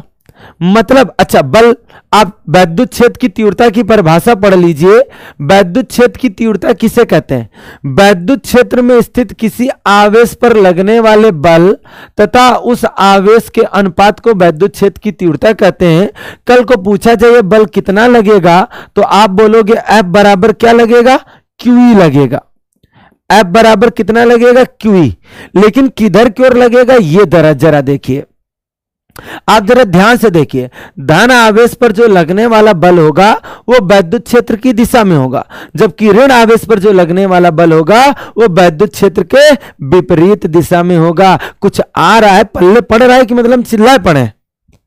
पगला टीचर, आपको हम पगला थोड़ा नहीं कहेंगे। हाँ, आप तो हीरा हो, हीरा, जन्नत वाला हीरा। वो हातिम ताई मूवी देखी है? आबू धाबी वाला हीरा हो। चलो कोई बात नहीं। तो ये पढ़ा हमने वैद्युत क्षेत्र। कोई दिक्कत है? सभी बच्चों को आया? एक एक बच्चे को आना चाहिए बच्चों। वैद्युत क्षेत्र में पढ़ने के बाद आवेशों के निकाय के कारण वैद्युत क्षेत्र, यह भी जानना जरूरी है। अगर कई आवेशों का निकाय है तो वहां पर वैद्युत क्षेत्र कैसे निकालेंगे? मान लो एक ही Q1 आवेश है, यहां Q2 आवेश है, यहां Q3 आवेश है, यहां Q4 आवेश है, यहां Q5 आवेश है और यहां पर एक बिंदु है और बोला जाए वैद्युत क्षेत्र बताओ। तो याद रखना किसी भी आवेश के कारण अगर आवेश धनावेशित है तो धन आवेश के कारण वैद्युत क्षेत्र हमेशा किधर की ओर होता है? बाहर की ओर होता है। जरा गौर से सुनना बच्चों, जरा कंसंट्रेशन के साथ सुनना बच्चों, जरा हौक के सुनना बच्चों, मुझे कोई दिक्कत नहीं है बच्चों, जरा आराम से पढ़ना बच्चों। बच्चों तुम कितने सच्चे हो मुझसे ज्यादा कौन जानता है बच्चों। आप ही देखो, जरा देखो, मगर प्यार से आप जरा देखो, अगर जरा देखो इधर तो देखो। आप बताओ ये वैद्युत क्षेत्र E1 होगा, ये वैद्युत क्षेत्र ये वाला E2 होगा, ये वाला वैद्युत क्षेत्र E3 होगा, ये वाला वैद्युत क्षेत्र E4 होगा और ये वाला वैद्युत क्षेत्र E5 होगा। ये वाला ये गया है ये E2, ये गया E5, सॉरी ये है हमारा E5। क्लियर? तो आप ही बताओ, हमने बहुत सारे वैद्युत क्षेत्र, क्योंकि आप समझ लो बच्चों, किसी भी बिंदु, कल को कोई पूछेगा ठीक है सर इतने आवेशों के कारण आपने वैद्युत क्षेत्र की दिशा तो बता दी, लेकिन ये वैद्युत क्षेत्र होगा कितना? तो मान लो ये है R1 दूरी, ये है R2 दूरी, ये है R3, ये है R4, ये है R5। तो आप बताओ इस बिंदु पर कुल वैद्युत क्षेत्र कितना होगा? तो आप बताओ इस बिंदु पर कुल वैद्युत क्षेत्र निकालने से पहले आपको समझना चाहिए एक बिंदु आवेश के कारण r दूरी पर वैद्युत क्षेत्र की तीव्रता होती है 1/4 पाई एप्सिलॉन नॉट q अपॉन में r स्क्वायर। किसी बिंदु आवेश के कारण r दूरी पर उत्पन्न वैद्युत क्षेत्र की तीव्रता का सूत्र होता है 1/4 पाई एप्सिलॉन नॉट q अपॉन में क्या? r square. तो आप बताओ यहां पर कितने वैद्युत क्षेत्र हैं? E1 plus E2 plus E3 plus E4 plus का E5। बोलो यस और नो, बोलो बात आ रही की जा रही? तो हम इसे लिख सकते हैं E बराबर 1/4 पाई एप्सिलॉन नॉट। अब देखो आवेश डिफरेंट है तो सिग्मा अपॉन में Q अपॉन में क्या लिखेंगे? R square. दूरियां भी अलग अलग हैं, इसे लिखेंगे 1 से लेकर 5 तक की हमको क्या निकालना है? वैद्युत क्षेत्र की तीव्रता। बोलो क्लियर है सभी को? किसी बच्चे को प्रॉब्लम, किसी बच्चे को डाउट? आप भाई ये बार बार वैल्यू रखोगे? आप बताओ Q1 Q2 रखोगे तो हमें लेकर 1 से लेकर 5 तक के आवेशों के कारण हमें ये निकालना है। R अगर सबके लिए सेम होता तो R को भी बाहर ले लेते हैं। भाई ये सिग्मा क्या प्रदर्शित कर रहा है?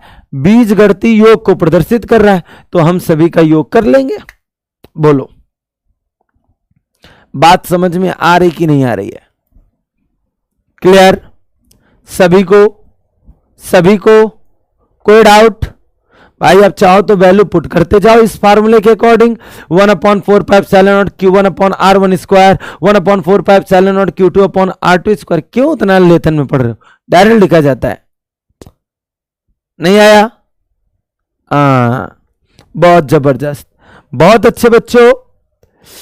तो अगर कल को वैद्युत क्षेत्र की तीव्रता की बात करें तो अभी थोड़ी देर पहले बताया किसी वैद्युत क्षेत्र में रखे किसी आवेश पर आवेश कहो चाहे परीक्षण आवेश कहो, ये परीक्षण आवेश एक काल्पनिक आवेश होता है, ये सबसे अल्प धनावेश होता है। आप परीक्षण आवेश भी बोल सकते हो। किसी वैद्युत क्षेत्र में रखे किसी परीक्षण आवेश पर लगने वाले बल तथा उस परीक्षण आवेश के अनुपात को वैद्युत क्षेत्र की तीव्रता कहते हैं। अगर इसके मात्रक की बात करें तो इसका मात्रक होगा न्यूटन प्रति कूलम। न्यूटन प्रति कूलम। बोलो, आया? थोड़ा सा आया? वाह वाह वाह वाह राम जी। आ जाओ, अब पढ़ते हैं बच्चों वैद्युत फ्लक्स। बहुत इंपॉर्टेंट टॉपिक है। मुझे ऐसा लगता है कि आपको इसको पढ़ने के लिए बहुत कंसंट्रेशन दे, तो बहुत इंपॉर्टेंट टॉपिक है ये। जैसा कि मैं बोल रहा हूं बहुत ज्यादा इंपॉर्टेंट है, तो बहुत कंसंट्रेशन के साथ पढ़ना, एक एक चीज को समझना। सबसे पहले ये वैद्युत फ्लक्स होता क्या है। थोड़ी देर पहले हमने आपको पढ़ाया वैद्युत बल रेखाएं। वैद्युत बल रेखाएं बच्चों बनाती हैं वैद्युत क्षेत्र। वैद्युत बल रेखा ही बनाती हैं क्या? वैद्युत क्षेत्र। अब सोचो, अगर इस वैद्युत क्षेत्र में अगर हमको एक पृष्ठ रख दें, अगर इस वैद्युत क्षेत्र में हमको एक क्या रख दे? पृष्ठ। सामने देखो, अगर इस वैद्युत क्षेत्र में एक पृष्ठ रख दे तो सबसे पहले तो आपको हम बताना चाहते हैं यह क्षेत्रफल सदिश क्या होता है। क्षेत्रफल सदिश होता यह सदिश ही है। एग्जाम्पल के तौर पर बात करें, जैसे कि एक किताब है, यह एनसीईआरटी की एक किताब है भौतिकी, देख रहे हो, अभी आप देख रहे हो तो इसका प्लेन आपको आपकी तरफ दिखाई दे रहा है। अगर हम इसको दिखा ऐसे कर दें तो आप बताओ इसका फेस किधर की ओर हो गया?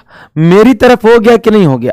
मतलब कहीं ना कहीं एक ऐसा हमको सदिश ढूंढना होगा जो इसके फेस को निरूपित कर सके।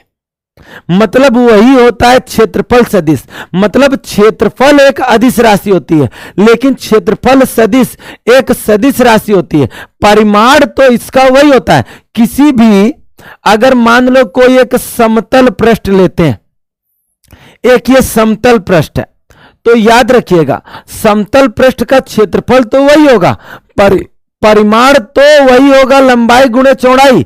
लेकिन अगर इसका क्षेत्रफल सदिश निरूपित करना हो तो याद रखिएगा क्षेत्रफल सदिश हमेशा पृष्ठ के लंबवत बाहर की ओर निरूपित किया जाएगा। क्षेत्रफल सदिश सदैव एक बाहर की ओर निरूपित होता है, तल के लंबवत।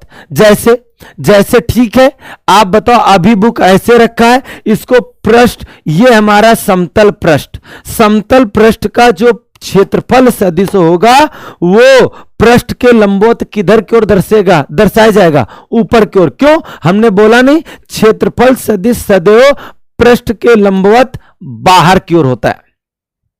पृष्ठ के लंबवत किधर की ओर होता है? बाहर की ओर। अगर कोई वक्री पृष्ठ है, ये तो समतल है, तो समतल सदिश का तो ठीक है, समझ में आता है, पृष्ठीय क्षेत्रफल पृष्ठ के लंबवत बाहर की ओर होता है। लेकिन अगर कल को एक वक्री पृष्ठ हो, कैसा पृष्ठ हो? वक्री पृष्ठ हो, और फिर हमको क्षेत्रफल सदिश दिखाना हो तो क्या करेंगे? उस वक्री पृष्ठ के कई छोटे छोटे अवयव कर लेंगे, कई छोटे छोटे टुकड़े कर लेंगे। अब उस एक छोटे से टुकड़े का हम लोग क्षेत्रफल सदिश ज्ञात करेंगे।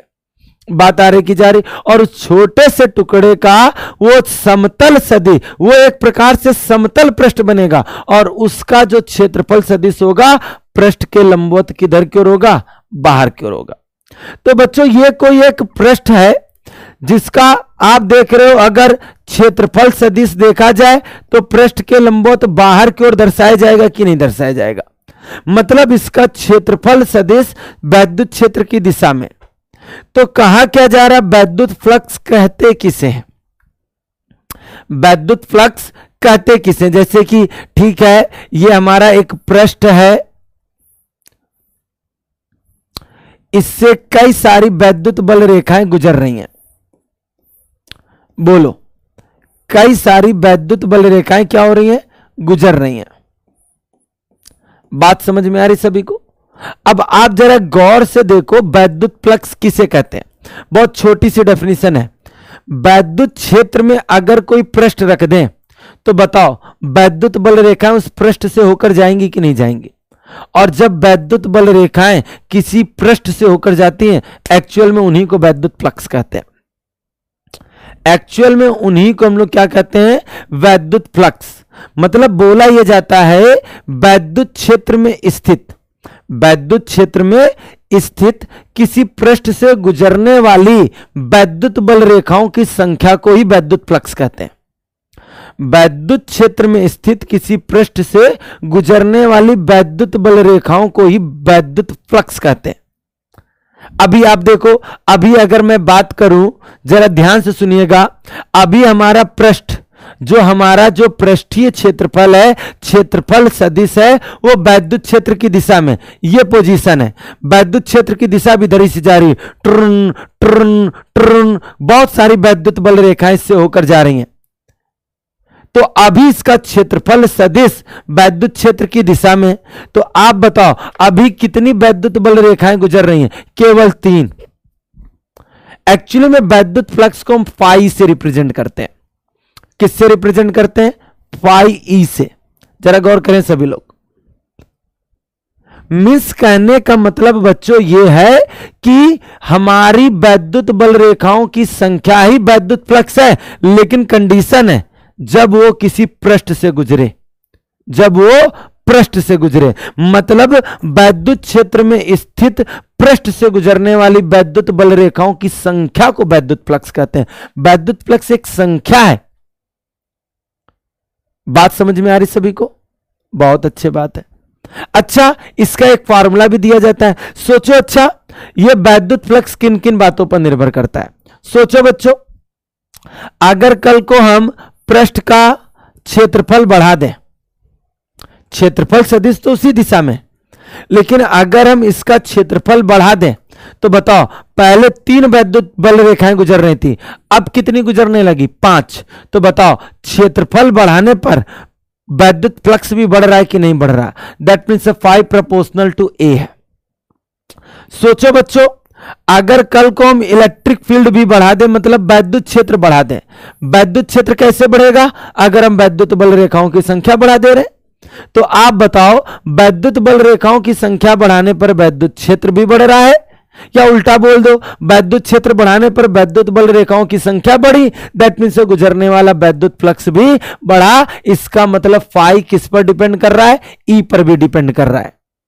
फाई ई पर भी डिपेंड कर रहा है, ए पर भी डिपेंड कर रहा है, और बढ़ने पर बढ़ रहा है, इसलिए दोनों के अनुक्रमानुपाती होगा। लेकिन गौर करो, अभी हमारा क्षेत्रफल सदिश वैद्युत क्षेत्र की दिशा में, लेकिन सोचो अभी हम इस पृष्ठ को ऐसे रख दें, ऐसे रखने के बाद क्या उतनी बल रेखाएं गुजर पाएंगी? क्योंकि अब क्षेत्रफल सदिश किधर की ओर हो गया? नीचे की ओर। ऐसे पृष्ठ के लंबवत इस दिशा में हो गया। मतलब कहने का मतलब यह है कि मान लो बच्चों कि हमारा एक पृष्ठ ऐसे है, यह इसका क्षेत्रफल सदिश है, लेकिन वैद्युत क्षेत्र इस तरीके से गुजर रहा है। तो कहने का मतलब बच्चों यह है कि अब वैद्युत बल रेखाओं की संख्या परिवर्तित होती नजर आएंगी।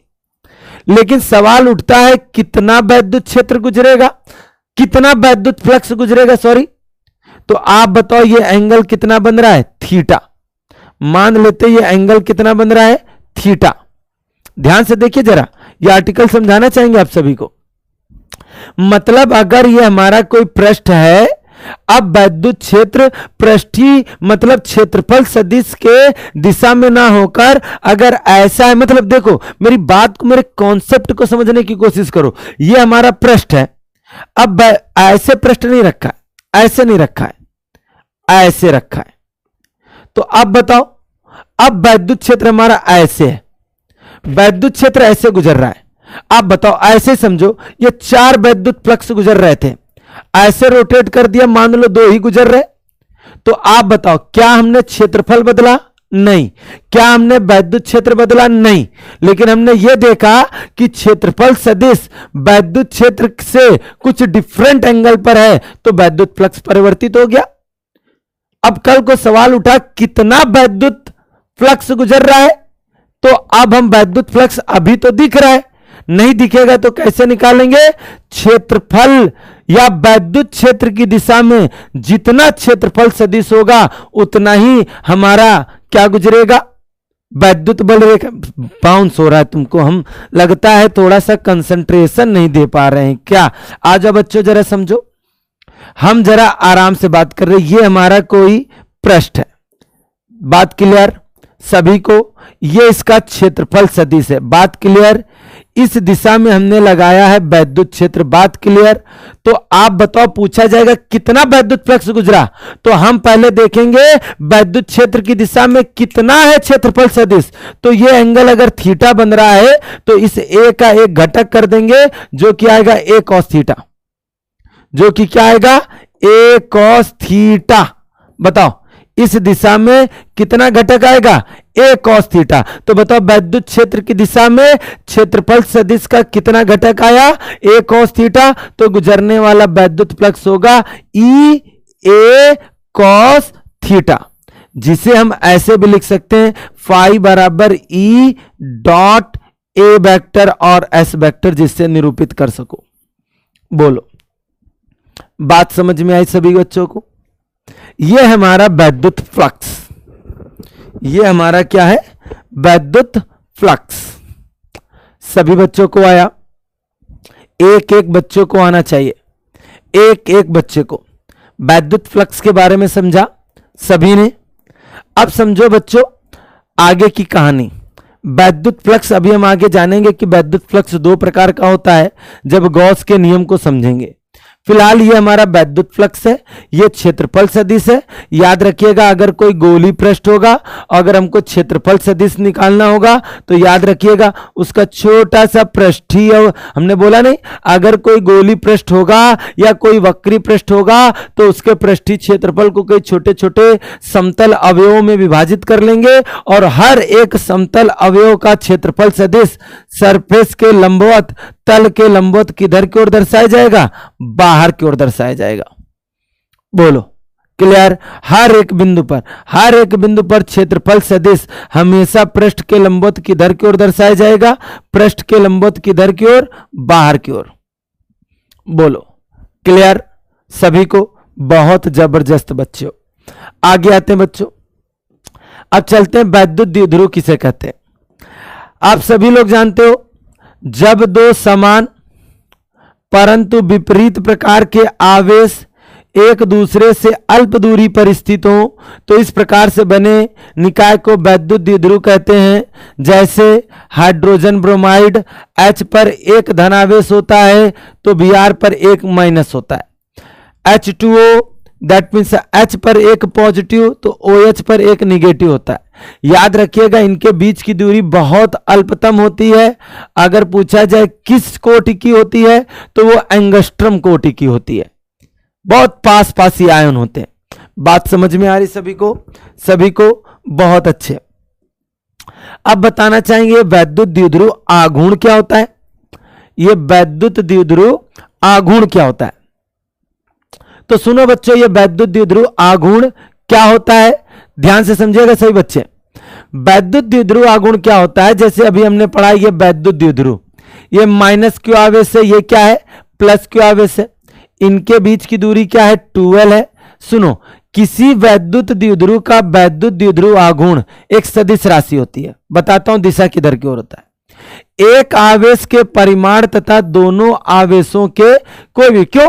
वैद्युत द्विध्रुव में दोनों आवेशों के परिमाण समान होते हैं, बस प्रकृति विपरीत होती है।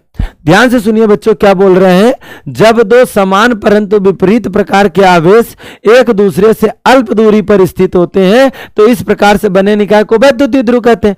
और उस वैद्युत द्विध्रुव का वैद्युत द्विध्रुव आघूर्ण एक आवेश के परिमाण तथा दोनों आवेशों के बीच की दूरी के गुणनफल के बराबर होता है।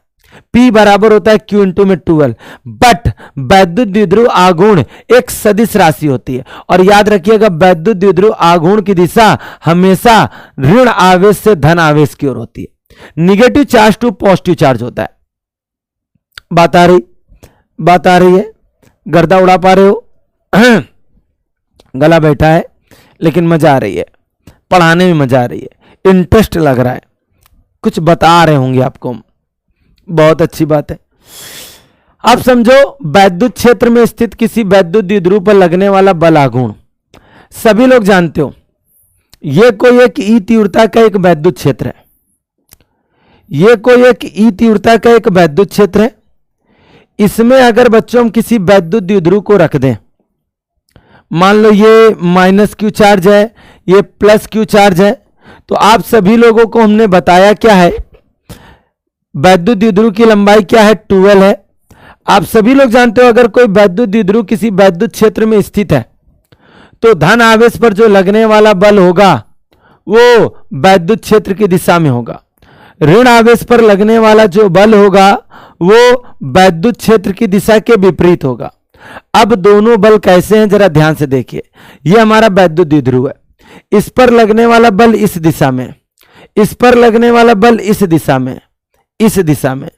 अब देखो इस पर लगने वाला बल इस दिशा में, इस पर लगने वाला बल इस दिशा में, दोनों बल बराबर हैं, विपरीत है, लेकिन इनकी क्रिया रेखा समान नहीं है। इसकी क्रिया रेखा यह है, इसकी क्रिया रेखा यह है, तो इसकी क्रिया रेखा यह है।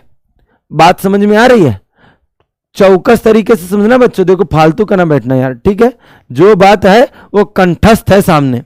सुनो, ये देखो, ये है बात, ये है बल, एक ये है बल, दोनों बल बराबर हैं, विपरीत है, लेकिन इनकी क्रिया रेखा समान नहीं है। तो दोनों बल मिलकर हमारे इस वैद्युत द्विध्रुव को देखो ऐसे, देखो देखो देखो, ये भाई तुम हटो, हटो आप, हाँ, ये बल ऐसे, ये बल ऐसे, दोनों बल मिलकर हमारे इस वैद्युत द्विध्रुव को क्या कर देंगे, घुमा देंगे। बोलो, ये है, इस पर बल ऐसे, इस पर बल ऐसे, इसको घुमा के ऐसे ला देंगे। क्लियर? सभी को समझ में आ रहा है? बहुत अच्छी बात है। तो इस कंडीशन में मान लो ये वैद्युत द्विध्रुव वैद्युत क्षेत्र के साथ थीटा कोण बना रहा है, ठीक है?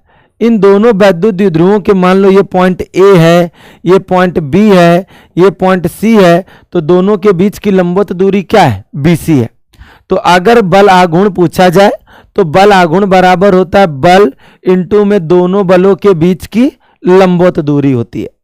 अब आप बताओ टाउ बराबर एफ, बीसी की वैल्यू कैसे निकलेगी? साइन थीटा बराबर लंब बटे में कर्ण होता है, तो साइन थीटा बराबर लंब बटे में कर्ण, तो आप बताओ बीसी की वैल्यू आ जाएगी 12 इंटू में साइन थीटा।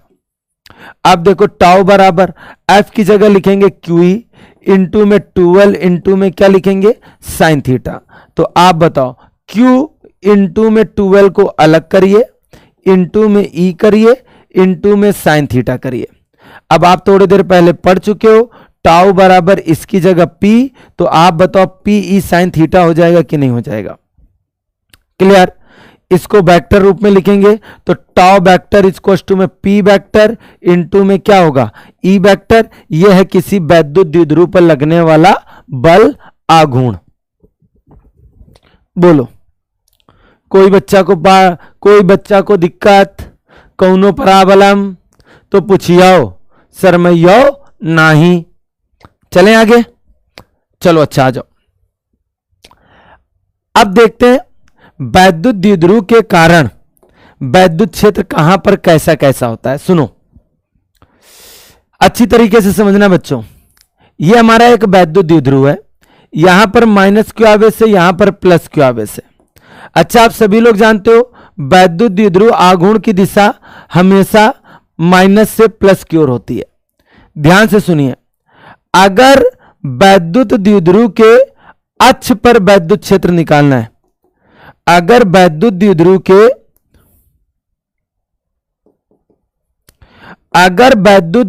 के अक्ष पर वैद्युत क्षेत्र निकालना है तो याद रखिएगा अक्ष पर वैद्युत क्षेत्र 1/4 पाई epsilon not 2p upon r cube होता है। लेकिन बड़ी बात यह नहीं है कि वैद्युत क्षेत्र ये होता है, बड़ी बात यह है बच्चों कि इस वैद्युत क्षेत्र की दिशा हमेशा p की दिशा में होती है, ये होती है। क्लियर? अब सुनो, अगर हमको वैद्युत द्विध्रुव के निरक्ष पर वैद्युत क्षेत्र निकालनी हो, कहां पर? निरक्ष पर। यह कहां पर है? अक्ष पर।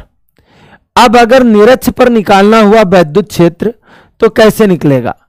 तो वो वैद्युत क्षेत्र होगा बच्चों इस साइड, जो कि होगा E बराबर, ध्यान से सुनिएगा, E बराबर 1/4πε0 P अपॉन में R3। निरक्ष में वैद्युत क्षेत्र ये होगा और अक्ष में वैद्युत क्षेत्र ये होगा। बस फर्क समझो क्या होगा, इसकी जो दिशा होगी,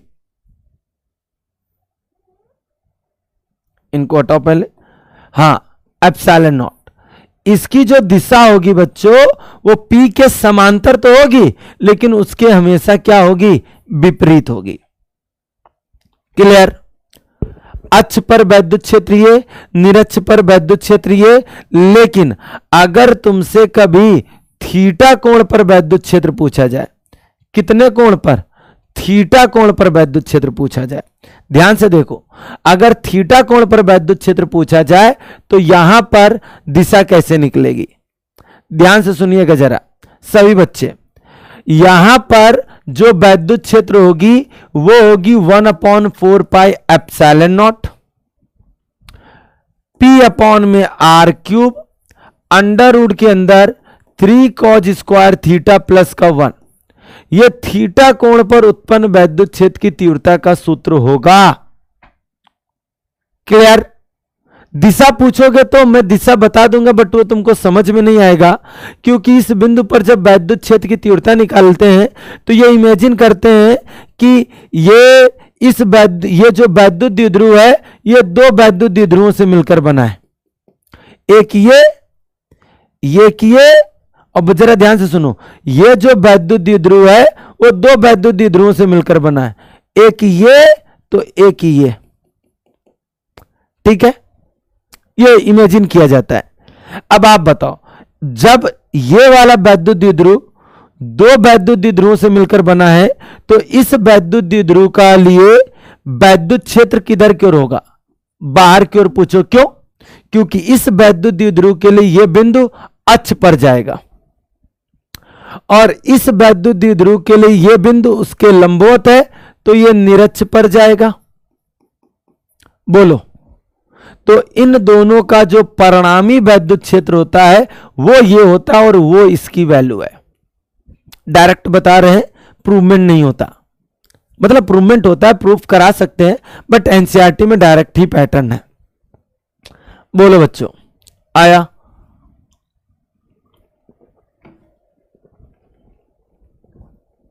सभी को आया? सभी बच्चों को आया? बोलो, सभी बच्चों को? किसी बच्चे को प्रॉब्लम तो हम के पूछो, भैया कौन प्रॉब्लम है? भोकाल टाइट करो भैया, भोकाल। चलो आ जाओ, गॉस का नियम पढ़ते हैं। गॉस का नियम क्या है, जरा गौर करें सभी बच्चे। गॉस ने बताया कि किसी अगर बंद पृष्ठ के भीतर कोई अगर आवेश है तो सबसे पहले बताओ आवेश से निकलेंगी वैद्युत बल रेखाएं।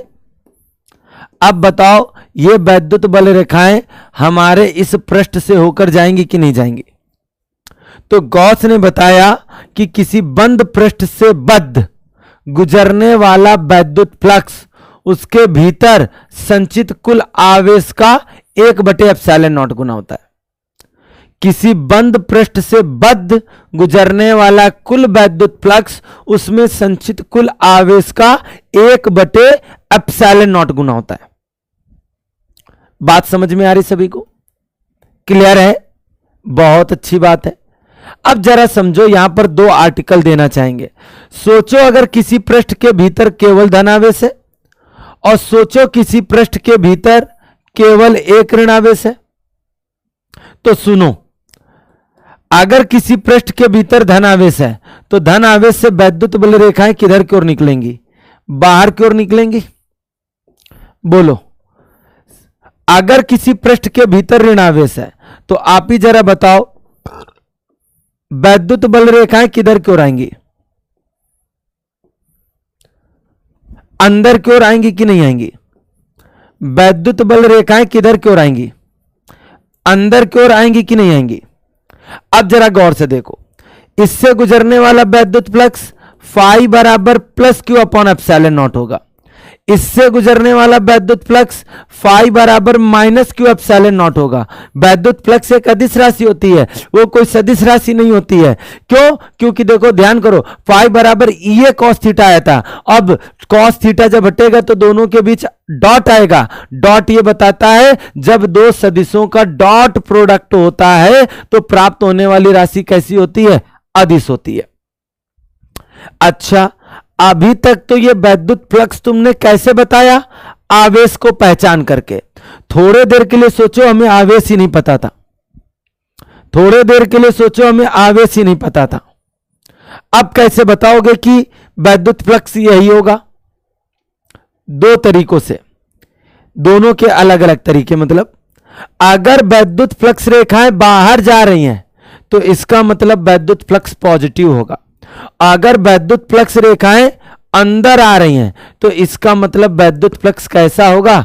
निगेटिव होगा। एक क्वेश्चन मिलेगा आपको, एक बंद पृष्ठ के भीतर 2500 फ्लक्स रेखाएं आ रही हैं और 2000 जा रही हैं, तो बताओ पृष्ठ के भीतर कितना आवेश है? तो देखो, जो अंदर आ रही हैं वो कैसी होंगी? निगेटिव। जो बाहर जा रही हैं वो कैसी होंगी? पॉजिटिव। तो आप बताओ कुल वैद्युत फ्लक्स कितना होगा? माइनस का 2500 प्लस का क्या होगा? 2000। तो आप बताओ फाई बराबर माइनस का 500 होगा। आवेश पूछा है, फाई बराबर लिखोगे क्यू अपॉन एप्सिलॉन नॉट। आप बताओ क्यू बराबर phi E into epsilon naught. Q phi की वैल्यू माइनस का 500 और एप्सिलॉन नॉट की value 8.85 into 10 to the power minus का 12। बोलो बात समझ में आई कि नहीं आई? तो आवेश निकाल लेंगे कि नहीं निकाल लेंगे?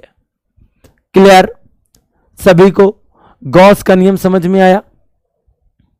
गॉस ने बताया कि किसी बंद पृष्ठ के भीतर संचित कुल आवेश या किसी बंद पृष्ठ से गुजरने वाला वैद्युत फ्लक्स उसके अंदर संचित कुल आवेश का 1/एप्सिलॉन नॉट गुना होता है। क्लियर है सभी को?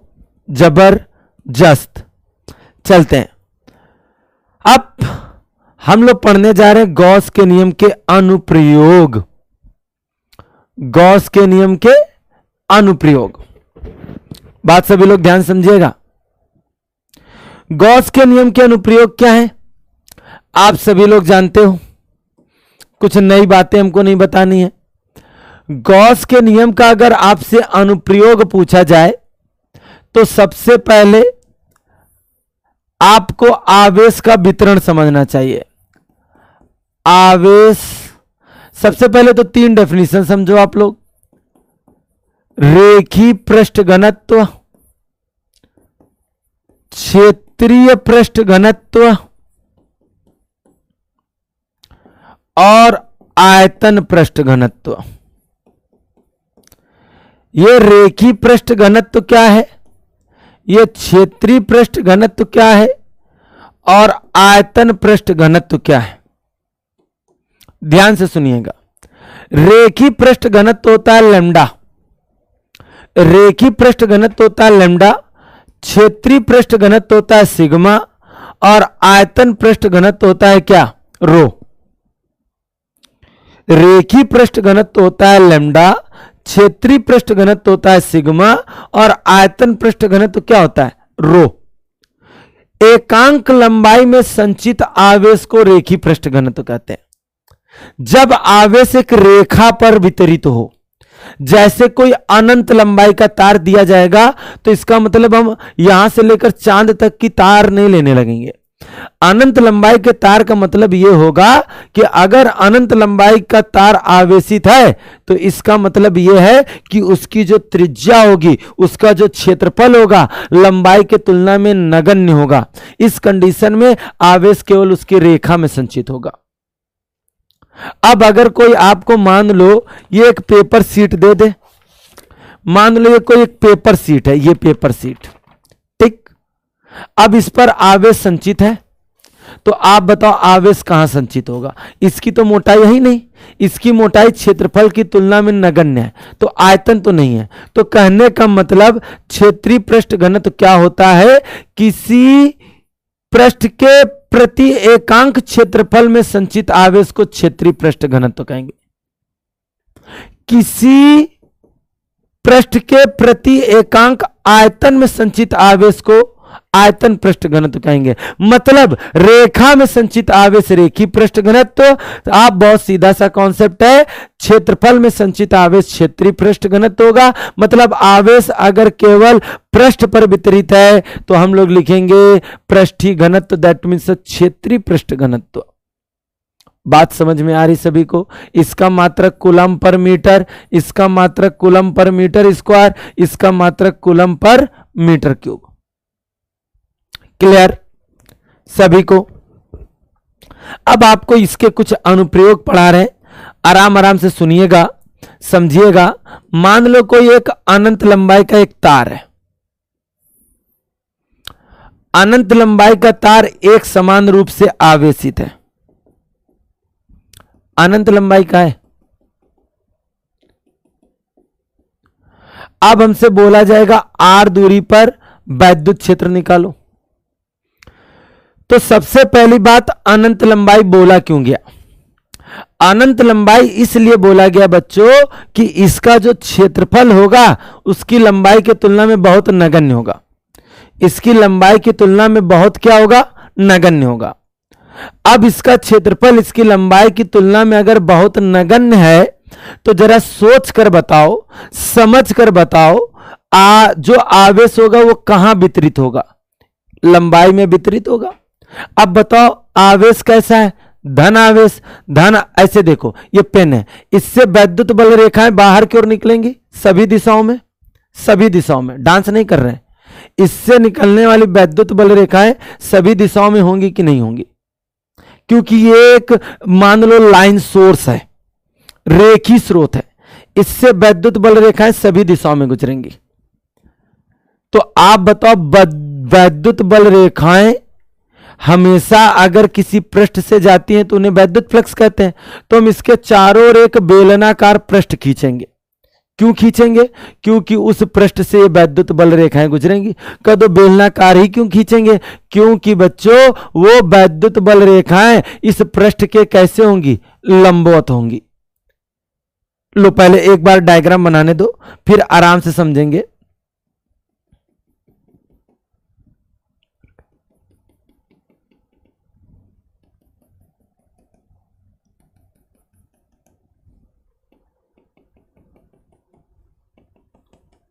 हाँ जी, हमने क्या किया कि इस तार के चारों ओर एक बेलनाकार पृष्ठ खींचा। अब बताओ इस धन आवेश से निकलने वाली जो वैद्युत बल रेखाएं होंगी वो इस पृष्ठ से होकर जाएंगी कि नहीं जाएंगी? और जब पृष्ठ से होकर जाएंगी तो उन्हें हम क्या कहेंगे? वैद्युत फ्लक्स कहेंगे। क्या कहेंगे? वैद्युत फ्लक्स। बात समझ में आ रही कि नहीं जा रही? तो इस लाइन स्रोत के कारण इस बिंदु पर जो उत्पन्न हुआ वैद्युत क्षेत्र होगा कैसे निकाला जाएगा? तो तरीका सिंपल होता है। इसका एक छोटा सा पृष्ठीय क्षेत्रफल लेंगे जिसका क्षेत्रफल सदिश पृष्ठ के लंबवत किधर की ओर होगा? बाहर की ओर होगा। अच्छा, आवेश जो है वो धनावेश है। धन आवेश के लिए वैद्युत क्षेत्र भी किधर की ओर होगा? बाहर की ओर होगा। अगर हम निकालें वैद्युत फ्लक्स क्या होगा? तो d phi is equals to में E vector dot d A vector होगा। बोलो यस और नो। क्लियर है सभी को? तो आप बताओ D phi E is equals to में हो जाएगा ई वेक्टर डॉट हटाएंगे, डॉट हटाएंगे तो क्या आएगा? कॉस थीटा आएगा। आप बताओ D phi is equals to में ई डी ए कॉस, ये क्या? ये क्या? ये नहीं बोलोगे। देखो ई वेक्टर और डी ए वेक्टर दोनों सेम डायरेक्शन में है, एंगल बनेगा 0। D phi E vector is D phi is equals to में ई डी ए कॉस 0 हो जाएगा। कॉस 0 की value 1। D phi is equals to में ई डी ए हो जाएगा। इन दोनों का हम करेंगे इंटीग्रल। डी फाई ई का इंटीग्रल होगा फाई ई।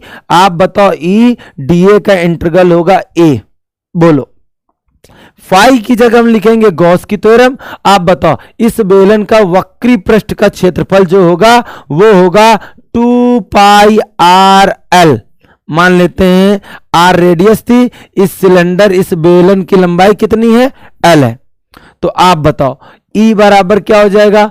Q अपॉन में 2 पाई एप्सिलॉन नॉट R इंटू में क्या L।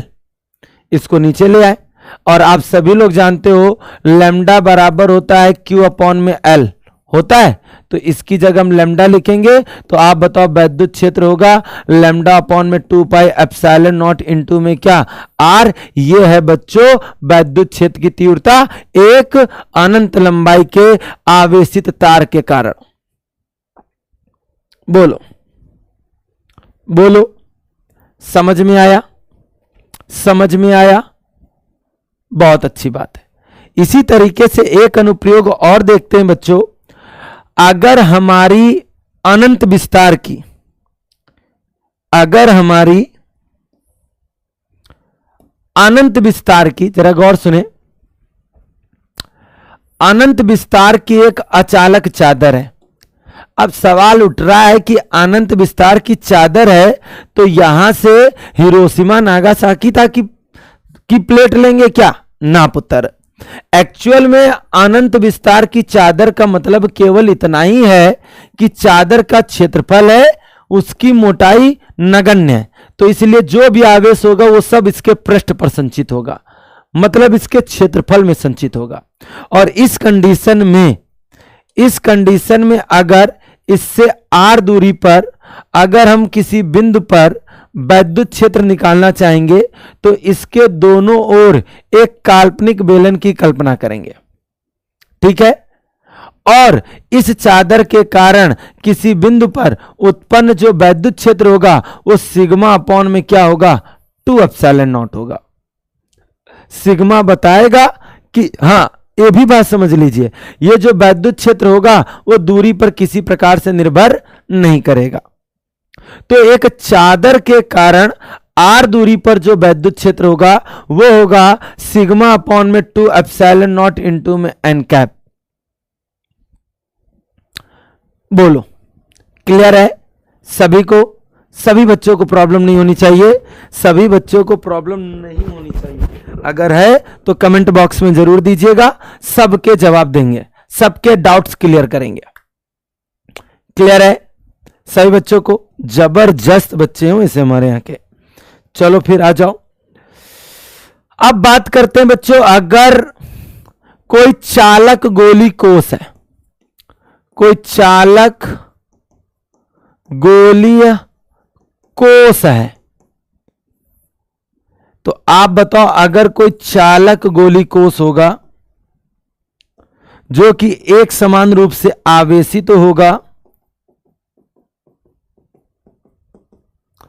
और इसके केंद्र से बाहरी बिंदु पर हमको वैद्युत क्षेत्र निकालना होगा। बाहरी बिंदु पर अगर वैद्युत क्षेत्र निकालना होगा, मान लो इस गोले की त्रिज्या स्मॉल r है, हमको कैपिटल R दूरी पर जो कि गोले के बाहर है हमको एक वैद्युत क्षेत्र निकालना है, तो हम एक काल्पनिक गोले की कल्पना करेंगे। बोलो बोलो, नहीं अच्छा बना है? अरे पुत्र अच्छा बन जाना, अच्छा बन जाना, अच्छा बन जाना, अच्छा बन जाना, अच्छा बन जाना, अच्छा बन गया, ठीक है? तो अगर इस बिंदु पर अगर हमको वैद्युत क्षेत्र पूछा जा रहा है तो वो वैद्युत क्षेत्र तरीका वही है। यहां पर जो वैद्युत क्षेत्र होगा वो E बराबर सिग्मा अपॉन में एप्सिलॉन नॉट, जरा ध्यान से सुनिए क्या होगा, स्मॉल r स्क्वायर अपॉन में कैपिटल R स्क्वायर होगा। अगर आपसे इसके पृष्ठ पर वैद्युत क्षेत्र पूछा जाए तो वो होगा सिग्मा अपॉन में एप्सिलॉन नॉट। अगर इस गोले के भीतर वैद्युत क्षेत्र पूछा जा रहा है तो वो होगा 0। क्यों? क्योंकि फाई बराबर होता है E इंटू में A, फाई बराबर लिखेंगे Q अपॉन एप्सिलॉन नॉट। आप बताओ यहां Q की वैल्यू क्या है? 0। जब 0 रखोगे तो आप बताओ बच्चों E की वैल्यू भी क्या हो जाएगी? 0। बोलो सभी बच्चों को आया? कोई बच्चा प्रूवमेंट नहीं, सीधे फार्मूले का डिस्कशन करेंगे, सीधे न्यूमेरिकल्स पोर्शन पर जाएंगे। प्रूवमेंट जाएंगे तो भैया ये 10 दिन में जाएगा चैप्टर, क्या 10 घंटा में जाएगा। प्रूवमेंट नहीं, सीधे फार्मूले पर हम फोकस कर रहे हैं। अगर आप निकालना चाहते हो तो मतलब मैं आपको नाराज नहीं करूंगा। इसका आप बताओ, क्षेत्रफल सदिश बाहर की ओर होगा, वैद्युत क्षेत्र भी बाहर की ओर होगा। क्यों? क्योंकि पृष्ठ हमारा धनावेशित है। तो लो जरा जल्दीबाजी में सिखाएंगे। डी फाई ई इज कोस्टू में E, D phi E is कोस्टू में E vector dot d A vector होगा। डी फाई इज कोस्टू में डॉट हटेगा, क्या आएगा? Cos theta. थीटा की वैल्यू 0 क्योंकि दोनों सेम डायरेक्शन में। डी फाई ई इज कोस्टू में ई डी ए हो जाएगा। आप बताओ, इंटीग्रल कर दो, ये हो जाएगा फाई, ये हो जाएगा ई ए। फाई की जगह क्यू अपॉन में एप्सिलॉन नॉट ई। ये गोला लिया है तो इस गोले का क्षेत्रफल है 4 पाई कैपिटल आर स्क्वायर, ई बराबर क्यू। आप बताओ 1 अपॉन में 4 pi epsilon naught Q upon में आर स्क्वायर होगा। बोलो, अब आप बताओ, आवेश इस पर संचित है, आवेश किस पर संचित है? इस गोले पर संचित है। तो आप बताओ सिग्मा इज इक्वल में क्यू अपॉन में ए होता है। और जरा गौर से देखो, ये उस पृष्ठ का क्षेत्रफल टेक होगा जिस पृष्ठ पर आवेश संचित है। और किस पृष्ठ पर आवेश संचित है? छोटे वाले गोले पर, 4 पाई आर स्क्वायर। ये वैल्यू यहां पर रख दो, ई बराबर 1 upon 4 pi epsilon naught Q into में 4 pi small R square upon में कैपिटल आर स्क्वायर। 4 पाई से 4 पाई कैंसल, ई बराबर, जरा देखो बच्चों क्या आ रहा है, जरा देखो बच्चों, यहां पर एक्चुअली में पहली बात तो सिग्मा होगा, सिग्मा यहां पर भी हम देना चाहेंगे सिग्मा। तो आप बताओ कैंसिल हो गया, सिग्मा अपॉन में epsilon naught small R upon में कैपिटल आर स्क्वायर। जब पृष्ठ पर जाएंगे तो कैपिटल आर को हम बिंदु सर पृष्ठ पर लेंगे तो उस समय कैपिटल आर हो जाएगा स्मॉल आर के बराबर, इसलिए कैंसिल हो जाता है। और भीतर वैद्युत क्षेत्र नहीं होता है। मतलब कॉन्सेप्ट अगर आप समझ रहे हो तो क्लियर है सभी को, सभी बच्चों को क्लियर है? क्लियर है? तो यह है एक्चुअल में हमारा सबसे पहला चैप्टर जिसका नाम है वैद्युत क्षेत्र तथा वैद्युत आवेश। उम्मीद है सभी बच्चों को आया होगा, जबरदस्त आया होगा। कोई दिक्कत है तो पूछा भी होगा, पूछोगे क्या? पूछोगे क्या? पूछ लो, कोई दिक्कत है तो पूछ लो, कोई प्रॉब्लम है कमेंट बॉक्स में जरूर लिखना, कमेंट बॉक्स में जरूर लिखना कि सर ये वाली लाइन कैसे हुई, क्या हुई। उन सभी लाइन को डिस्कस करेंगे जो आपके डाउट्स बन रहे होंगे। क्लियर है बच्चों? तो आज की क्लास यहीं पर खत्म करी जाए, जिससे नेक्स्ट क्लास में एक एक फार्मूले पर न्यूमेरिकल्स देंगे और बच्चों गर्दा उड़ा देंगे, ये याद रखना। क्लियर सभी को? तो आज के लिए इतना ही, फिर नेक्स्ट वीडियो में मिलते हैं। चौकस तरीके से पढ़ो, एनसीईआरटी पंच बहुत अच्छा है, बहुत अच्छी अच्छी चीजें डिस्कस होंगी इस बैच में और मजा तो आने वाली है। क्लियर? तो चलो फिर, तब तक सभी को नेक्स्ट वीडियो से पहले खूब अच्छी तरीके से तैयारी कर लेना जिससे न्यूमेरिकल्स समझ में आए। तब तक के लिए सभी को जय हिंद, मस्त रहो, पढ़े रहो, बढ़े रहो, खेले रहो।